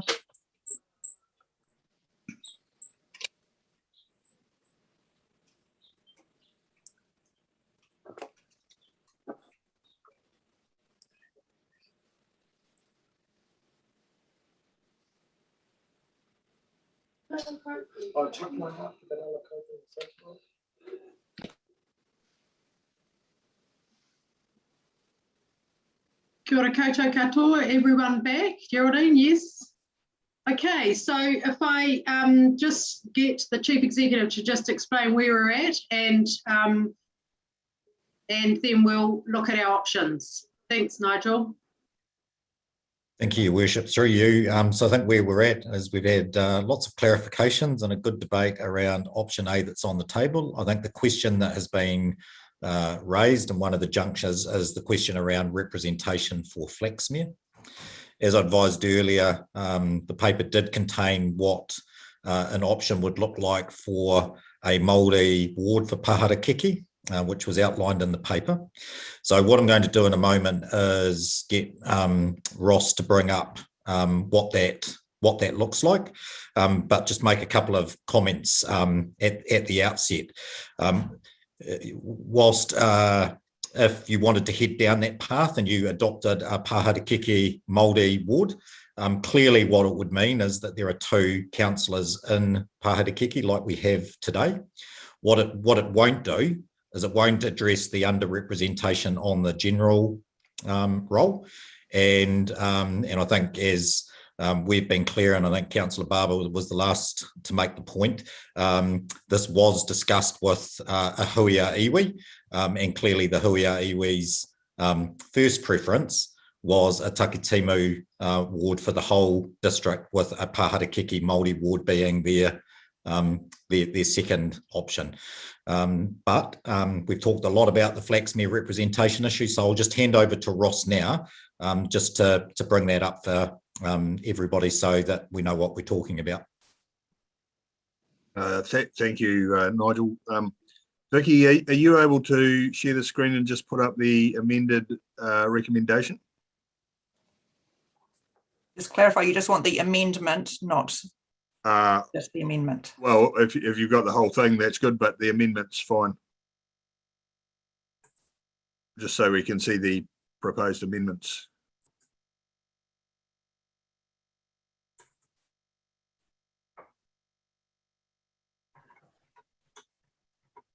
So just looking at the recommendation for option A, part B of the recommendation, you can see there in red what the amendments would be. The district would then be divided into 7 wards, 5 being general wards and 2 Māori wards. The 7 wards would be, scrolling down, please, Vicky. And you could see, we've added the Paharakiki ward there, and we've got 2 maps that we had prepared earlier. In case you wanted to look at this, we can show you those in a minute, but they essentially just, as you can imagine, show Flaxmere separately from the wider district. And then the numbers in part 3 there would be 2 councillors elected by the electors of the Takitimu ward and 1 councillor elected by the electors of the Paharakiki ward. There would be consequential amendments to D2, where it talks about how the option provides for effective representation, and also part E of the recommendation, E1 and 2 would be amended. Oh, we've lost E2 there. Sorry. Hang on, sorry, I just have to. Unshare. Hang on, sorry. Just have to unshare that. Apologise, I won't be a second. They are just consequential amendments talking about Māori wards instead of a Māori ward. A2. Hang on.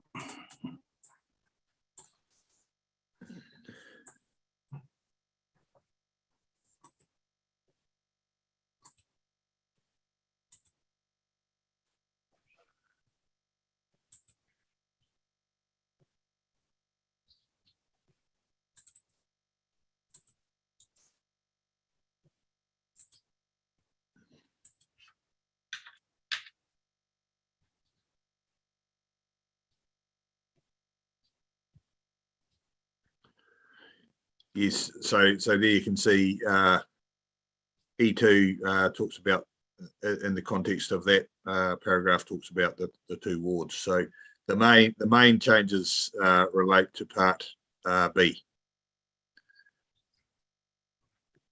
And Vicky, have you got easy access to the maps, or? So yes, if the question from Sophie is this would be a separate amendment from option A. So I would need a mover and a seconder for this amendment. Then I would go into debate. I'd need 3 people to speak in favour of it, and then I'd put the amendment. If amendment is lost, then we would go back to the original motion on the table, which is option A.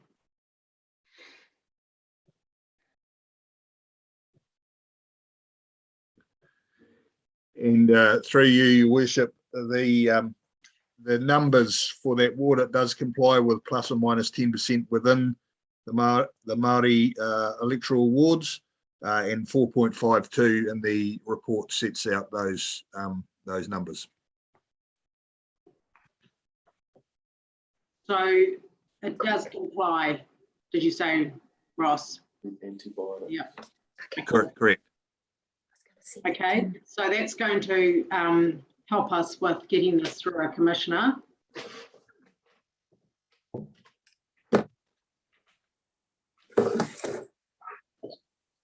Nigel, are you?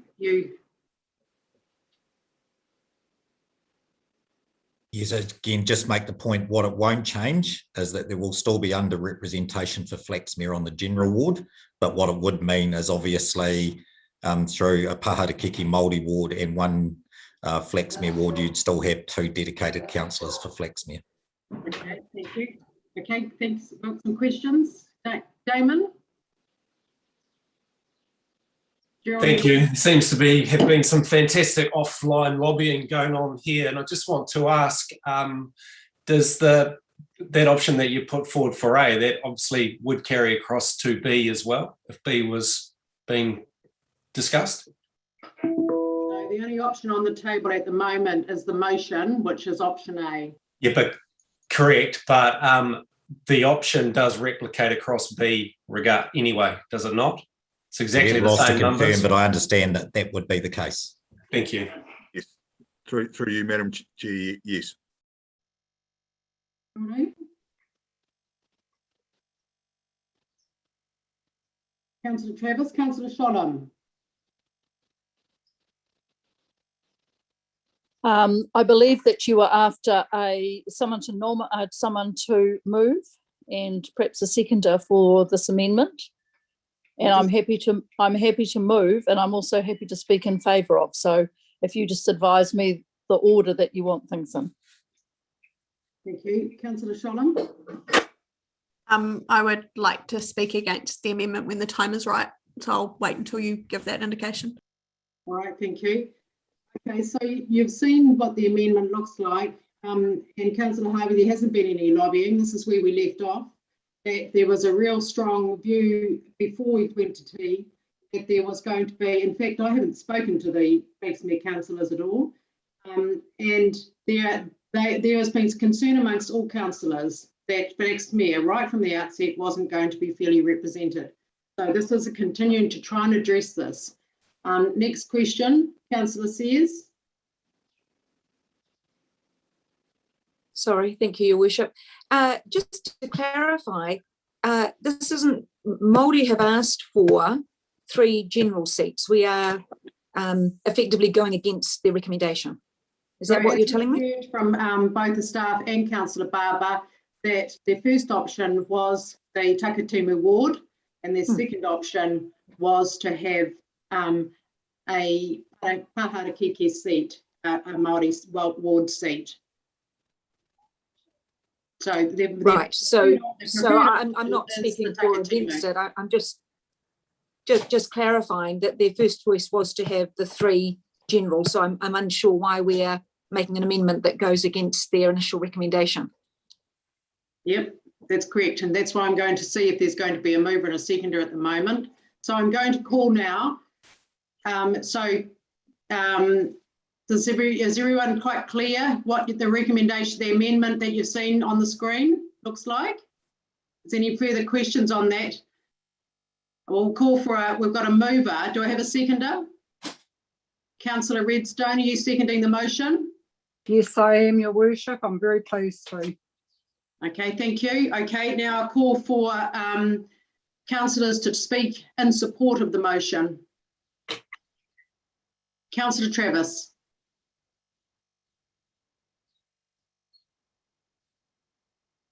One of the most important imperatives that faces our council over the next term is implementation of all the amazing plans we have for Flaxmere. So the housing developments that are about to go on there, the developments around the village, etc., are going to require the strongest level of advocacy. So to actually have only one councillor representing that huge tranche of work and development that our council is about to embark on is actually an unsustainable workload for one councillor. So my purpose in wanting to support this amendment is so that we can have two councillors who actually have Flaxmere's back in this regard. Thank you, Councillor Travis. Councillor Redstone. Thank you, Your Worship. Why I'd like to support this is for two reasons mainly. One is that the people on the Māori electoral roll in Flaxmere represent a third of the whole Māori electoral roll population. So it seems like a no-brainer really that you would make one of them dedicated to Flaxmere. The other reason is in 2024, we're going to get an opportunity to change roles. And I think now that we have Māori wards, that there will be a lot of people who may take up that option. So again, I think it's useful to have a dedicated Māori ward councillor in Flaxmere. Thank you, Councillor. Thank you. Flaxmere is a demanding, high needs community. It is 24/7. It has never ever been a 9-to-5 job, if you want to put it that way. Whoever is elected out there, by golly, they'd better be ready to empty their petrol tank and do it all again the next day. And this is a community that has fought for what they've got now. That hasn't fallen out of the sky. We've had to continue to punch above our weight at every given opportunity. We've had to lay our heart and soul and blood and guts on the table. And that's what I'm doing now. I want two councillors committed to Flaxmere. Thank you, Councillor Keith. Councillor Harvey. Oh, okay. No other speakers. I've had three speakers in Councillor Kerr.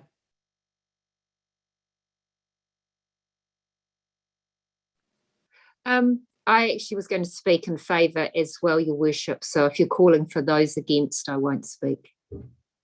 Any councillors speaking against the amendment? Councillor Sholem and Councillor Nixon. Are you happy for me to speak now? Yes, I am. Thank you. Thank you. I'm speaking against the amendment because I hear what our Flaxmere councillors are saying in terms of needing good representation for Flaxmere, and inherently option A does not provide that. The amendment that has been proposed might provide an additional councillor, but that councillor is only accountable in the sincere way to the Māori electoral roll, not to the general. Meanwhile, the general electoral roll within Flaxmere remains underrepresented in option A. Since the idea of having a dedicated Flaxmere Māori ward could be applied to B, that would be my preference because it solves the underrepresentation of Flaxmere in all ways. I do, however, have a question for staff around how we overcome the idea that it's acceptable for the rural and urban communities elsewhere outside of Flaxmere to be lumped together within the Māori ward. When we've said that we can't do that in the general ward under other options, I can't quite understand how that's acceptable in this case. Can someone answer that for me? For you, Chief Executive.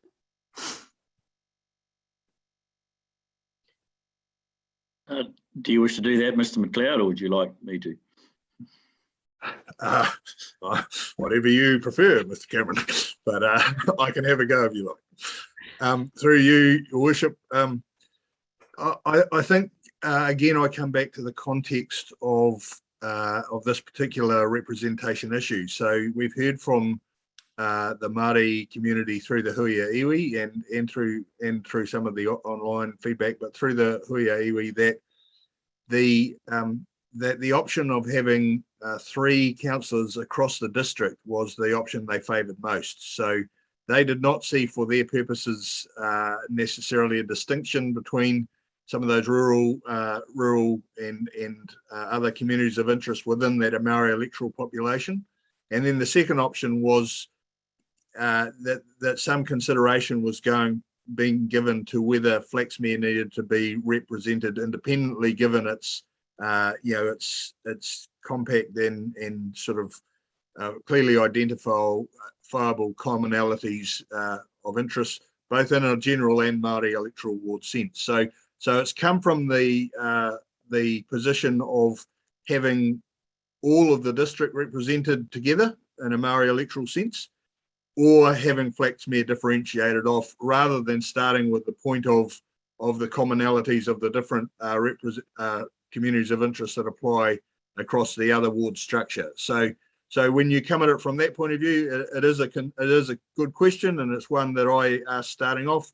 But subsequent engagement with the Māori community has evidence that they're looking at it from a different perspective. Do you look at everything as a whole, which is their preferred option, or do you separate Flaxmere? And that's the basis that it's come at from. Yes, and I think that there's this is significant change for our community to have a Māori ward with 3 seats. And I know that because of the people that have approached me, there is a lot of interest from Flaxmere people to stand for that Māori ward. So it's, my question is, do you need to have a dedicated space? Because I know that at least 2 people from Flaxmere have shown expressed interest in actually becoming new candidates for those seats. Councillor Dixon? Sorry, Your Worship, with full respect to what you've just said then, I think we also need to keep in mind, though, that this representation review and decision goes broader than today. This is the future as well. So whilst we may have interest right now in great candidates who are interested in representing Flaxmere within the Māori ward, that doesn't guarantee it tomorrow. So we have to ensure that whatever we decide today is robust for the future. Well, no, because the council will have the opportunity in 3 years' time to start with the first stage, which is the introduction of Māori ward, and then modify it just as we are. So it's only a 3-year cycle, and councils can then look at what the representation review is working and how it could be changed. And that's the consideration, is that, this is a significant change, having a Māori ward, and how it beds down and how it works will be considered by the next council in 2025. Councillor Dixon? Yeah, thank you, Your Worship. I can't support the amendment. I'm going back to 4.54. The Huia Iwi provided clear directions that a single ward model was preferred by them. They would have thrashed this out. They don't want to get themselves in the dilemma of which ward they stand in. They'd rather the 3 best Maori candidates get elected by their communities. Thank you, Councillor Dixon. Councillor Barber? Yeah, and I just kind of reinforce that point. As it is the first time we will have Māori awards, having the 3 Māori candidates or 3 Māori councillors coming from an at-large ward is probably the most sensible thing to do as a first step. I mean, we will have representation reviews in the future, and things could change in the future. But I think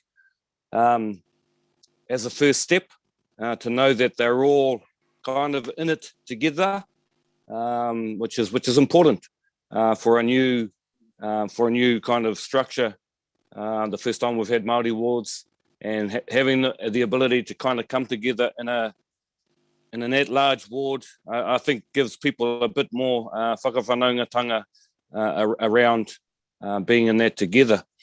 And that is not to undermine what we've discussed about Flaxmere, not at all. And I share those sentiments, but I think we will, as a council, be able to look at how we support Flaxmere. The Māori councillors will be able to look at how they can support Flaxmere. Like I say, Your Worship, we could get 1, 2, maybe 3 councillors coming out of Flaxmere. Yeah, no, I'm just thinking as a first step, having an at-large Māori ward is probably the sensible thing to do. And if we were to change that up, that would happen at some time in the future. Well, thank you. Last speaker on that amendment, Councillor Nixon. Yeah, thanks, Sandra. I'm just a little concerned the way the conversation has gone recently, in that we're starting to talk. Just talking about the amendment that we had on the screen. That's exactly what I'm talking about. That we're talking as though there are people sitting in the wings waiting to stand. That should not be part of our consideration. We are trying to decide the structure of our election, rather than determining who should be in the seats. I'm undecided on this issue. I'm still trying to make up my mind. I'm listening to other people, but it does worry me the way this conversation's gone so far. Councillor Nixon, there isn't any other speakers, and I'm going to put the amendment. Yep, that's fine. And it's been quite clear that the officers have outlined the views. Councillor Barber, your hand's still up. Did you? And Councillor Nixon, have you finished? I've finished. Okay, cool. So we have the amendment on the table. You've seen the amendment, which does include having a Flaxmere Māori ward. And so I'm going to put that amendment. I have a mover and a seconder, Councillor Jervis, seconded by Councillor Redstone. All those in favour, please raise your hand. Vicky, can you just count for me, please? Yep. Oh, hang on. Hang on. Those in favour of the amendment? 1, 2, 3, 4. The amendment is lost. There's 4 councillors in favour. Any of those against?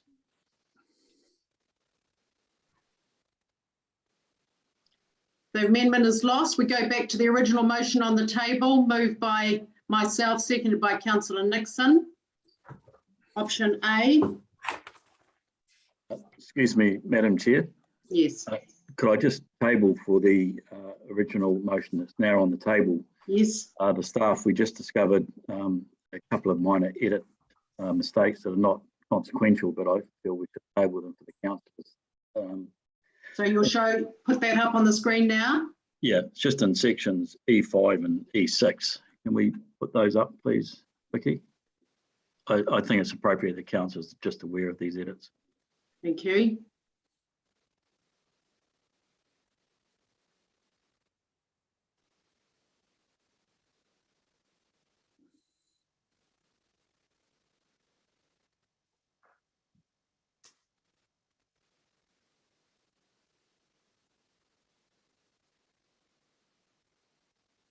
Shall we sing a song?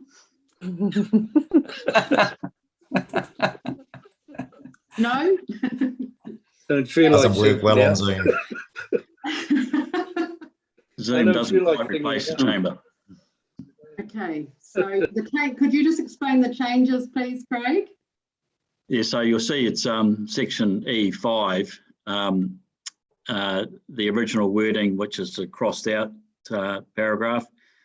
Havelock North General was reduced from 8 members given the reduction in council size and the introduction of Māori wards. There's no reduction in council size. So the correct version is the underlined paragraph. It's just reduced from 8 members to 7 members given the introduction of a Māori ward.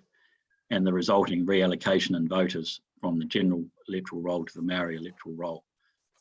It's not substantive to your decision, but I feel it's just appropriate we have it correct. Okay, I'll just call for questions on those those changes. Councillor Watkins, did you have your hand up? No, could you take your hand down? Okay, any questions on those changes? Does everyone see them? Yeah. Councillor Watkins? It was just a mistake, Madam Chair, in our wording, which, without sounding arrogant, we just didn't pick it up with all our checks. So. Okay, thank you. All right, we're comfortable with that. We'll go back to the main screen now, thanks. The second is comfortable with that. Everyone understands those couple of changes, thank you. Okay, so right of reply, no further speakers. For me, this option is a very important option given that our whole district's GDP is about our plains and rural zones, and to have good representation across our 5,300 square metres and 88,000 people, to me, whether it's one person, one extra or not, is insurmountable. The introduction of Māori ward is a very significant and positive change, and for the council to be working in 2022 with this change is a significant change, and I think that that is what's going to make enormous difference in terms of representing our diverse community across all representation. I think that I really look forward to putting this option out to our community for their feedback. I think that's really, really important, just as we've done before. It's fantastic to hear the views of the community. A lot of councils in New Zealand are changing to the ward system, and I think the ward system has worked very well for us. It brings about responsibilities and accountabilities for councillors. I am concerned about what has been raised today about attracting a diverse range of all sorts of demographics to council.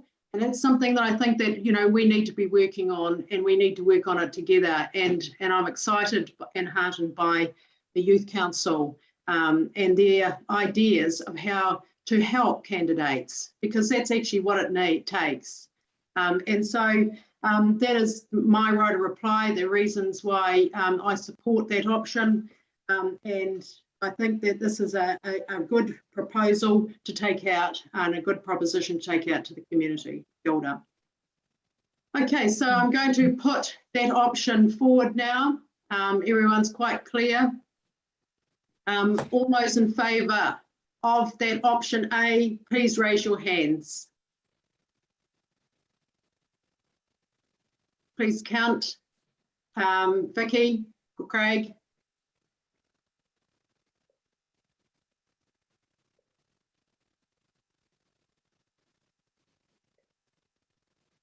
Those against? I can't see. Oh, Craig's got it. Those against? 2. 2 against. 3 against. Thank you. 3 against. The motion is carried. Sorry, Councillor Sears, you've got your hand up. You're against? I've called it. Yes, against. Yes, 3 against. Sorry, just I think there's 4 against. Or 4 against. 4 against. Should we record the names or something? That will confirm that. Unless you want your names recorded, absolutely. Okay, so 4 against. Your Worship, I would like my name recorded against. Thank you, Councillor Sholem. Any others? Thank you. Could you please take your hands down now unless you've got something to add? The motion is now carried. Thank you. Well done, everyone. That's a significant piece of work, and a big vote of thanks to the staff for, you know, these are never easy. These representation reviews are, you know, it doesn't matter what year you do it, it's never easy. But, you know, what we've done this time is actually, this is significant change. And to introduce Māori representation like this and also keep the representation of all other communities of interest is absolutely significant. So moving on, item number 8, municipal buildings. Welcome to Bruce. Your worship, I just want to ask the question, how many for and how many against in the end? What were the numbers? 11 for, 4 against. Thank you. Thank you. Thank you, Your Worship, and hello, councillors. That was a marathon agenda item, so hopefully this one will be a bit shorter for you. In attendance, we have Rachel Stewart, Megan Peacock-Coyle, and Colton Wright as the co-authors and contributors to the report, and they're here to answer any questions should there be any. Look, I'll largely take the report as read. We had a good workshop on this topic a couple of weeks ago now, where we canvassed a lot of the issues that are raised and covered in the report itself. So, but probably just a couple of comments regarding how the recommendations are structured. So you'll see that there's a request for approval of a number of expenditure items. They're listed in that way to enable you, should you desire, to pick and mix some of the requirements that have been requested in an efficient manner. And the other things within recommendation D, that's just allowing officers to work through these recommendations and implement the expenditures as requested. And we, in this environment that we're working in the moment with supply chain issues and other matters, in some areas there may be some overspends, but with a commitment to work within the funding envelope that's being requested. Recommendations E through to G really cover off the funding methods for the recommended expenditures to complete the municipal building, and I think they're reasonably clear amongst that. So probably just leave it there, Your Worship, and I'm happy to take any questions. Great, thank you very much. Bruce, a very thorough agenda item. And any questions, councillors? Any hands up? Yes, Councillor Dixon, thank you. Councillor Nixon and Councillor Watkins. Thank you, Worship. Since the workshop, I've done some discussions around about the cost of the commercial kitchen. And I think we may have underestimated that amount of money. I'd like to move an amendment that it becomes 300,000, not 200,000. Just that part of it. Mr. Allen, do you have, is that just an estimate at this stage, or is that a fixed sum against that kitchen allowance? It's somewhat in between. It's we've had a kitchen design, and Mr. Wright might be able to talk to this in more detail. But we've had a kitchen design. We've had an estimate of costs for the equipment to go into the kitchen, and we've had an estimate of costs on installation. So I think we can cover it within the $200,000. We've got a $100,000 contingency allocated to the sum of works that are included as well. And there might be some unders and overs throughout the rest of it that we can use without sort of adding to the overall mix at this point. So, Councillor Dixon, are you comfortable with the contingency if the project should run over? Well, considering the costs and the supply chain issues, I think it's going to go up and above what we've currently estimated. So do it once and do it right. Yes. I don't want to undervalue this. I completely agree with you, Councillor Dixon. Would you like to move the recommendations? I'd like to move the recommendations that I change that amendment to 300,000. Well, at this stage, I'm not sure that the officers have actually said that they require that a change, but they have got a contingency against some of the other sums that they could use if it goes over. More than happy to move the recommendations, Your Worship. Thank you. I think your message is loud and clear that, do it once and do it well, make sure everything's captured, and that, we're not coming back again. I have a seconder for the motion. Councillor Lawson, thank you. Okay, questions. Councillor Barber. Yeah, I'm just having, so I'm looking at 3.2. So it's the figure there with the numbers.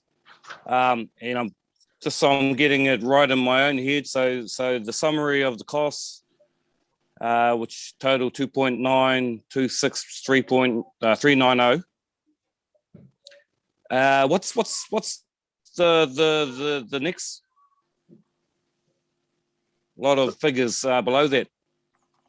So through your worship, so what we're showing below is what we call the funding reconciliation. So how the 2.9 will be funded is through the utilisation of, so the Toi Toi Cost Centre has its own capital budget on an annual basis going forward for fit out and other requirements to ensure that it keeps itself current and can provide all the necessary equipment and furniture and the like to operate. So that's 117,000 is available within the current year budget, and there's 190,000 next year's budget.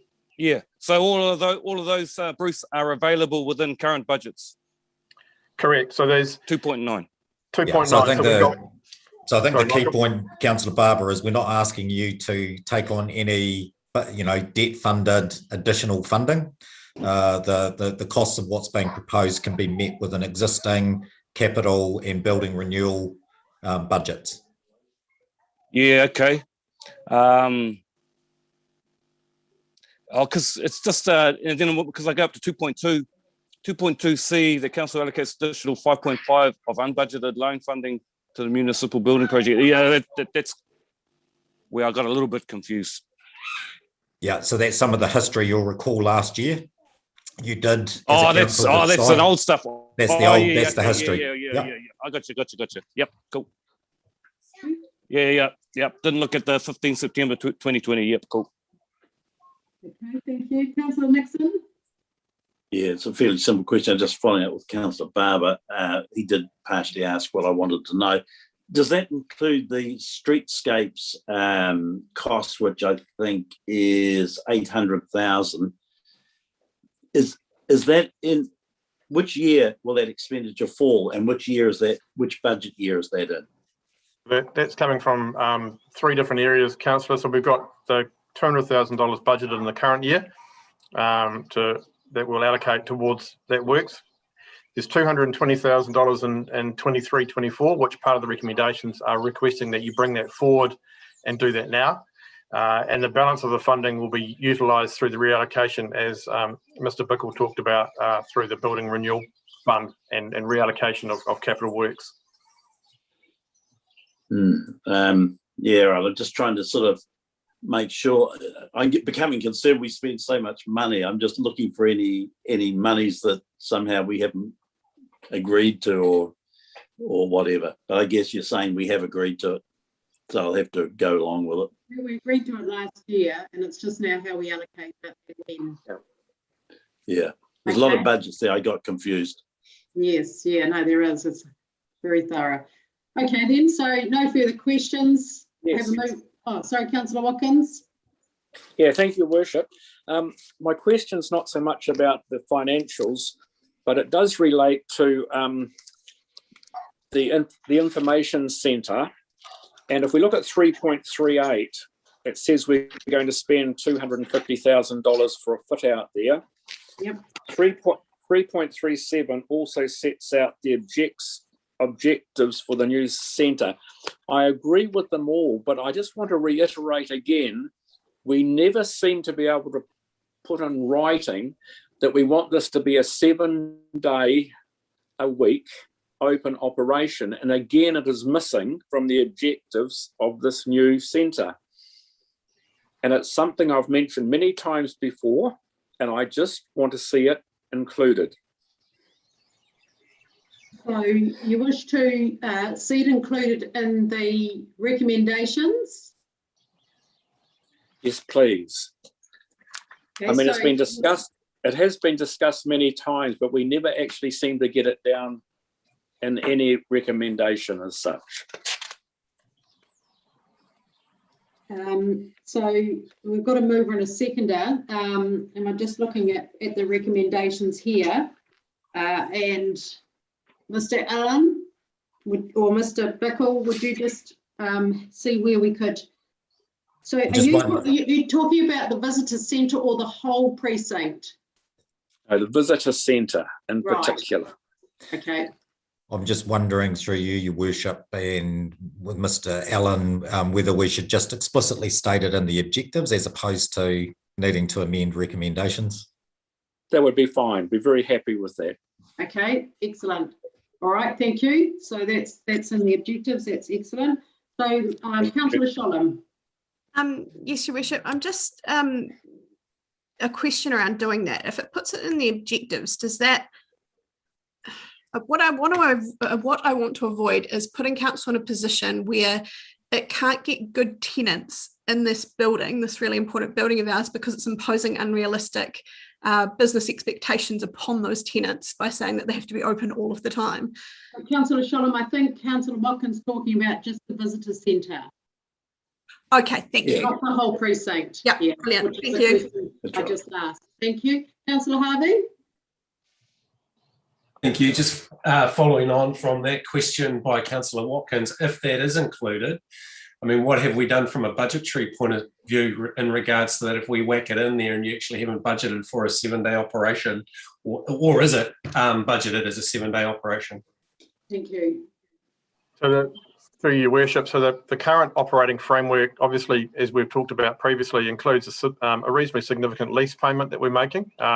We're working on the premise that the operational model for the visitor centre will operate within the same fiscal envelope that we currently operate now. So we're expecting that there will be a sort of a reallocation of expenditures from lease type costs to personnel costs, and that's going to help us go some way towards meeting that 7-day-a-week operation. There's also quite a bit of work going in behind the scenes as we're developing up the framework for what the new centre will be around revenue generating activities. And those revenue generating activities obviously go towards offsetting the ratepayer component, but also allow council to deliver more within the framework of the eyesight as well. Great, thank you. You comfortable with that, Councillor Harvey? I would be reluctant to have an amendment that actually really commits us to 7 days a week operation. I would rather say fully functional or something along those kind of lines. Operational gives the belief that it may be people, but it may be digital. You know, it may be that we've got some digital activations in there that give it the impression that it is 7 days a week, but I wouldn't want us to overcommit and then under-deliver. Could I reply? Could I reply to that, Your Worship? Look, we're spending hundreds of thousands of dollars in this particular patch, millions of dollars overall, but in this particular patch for VIC, currently on Sundays, it's closed. Now, we rate ourselves as the #1 city in New Zealand. We're trying to draw people here. Sure, the very door that should be open 7 days a week is our visitor information centre.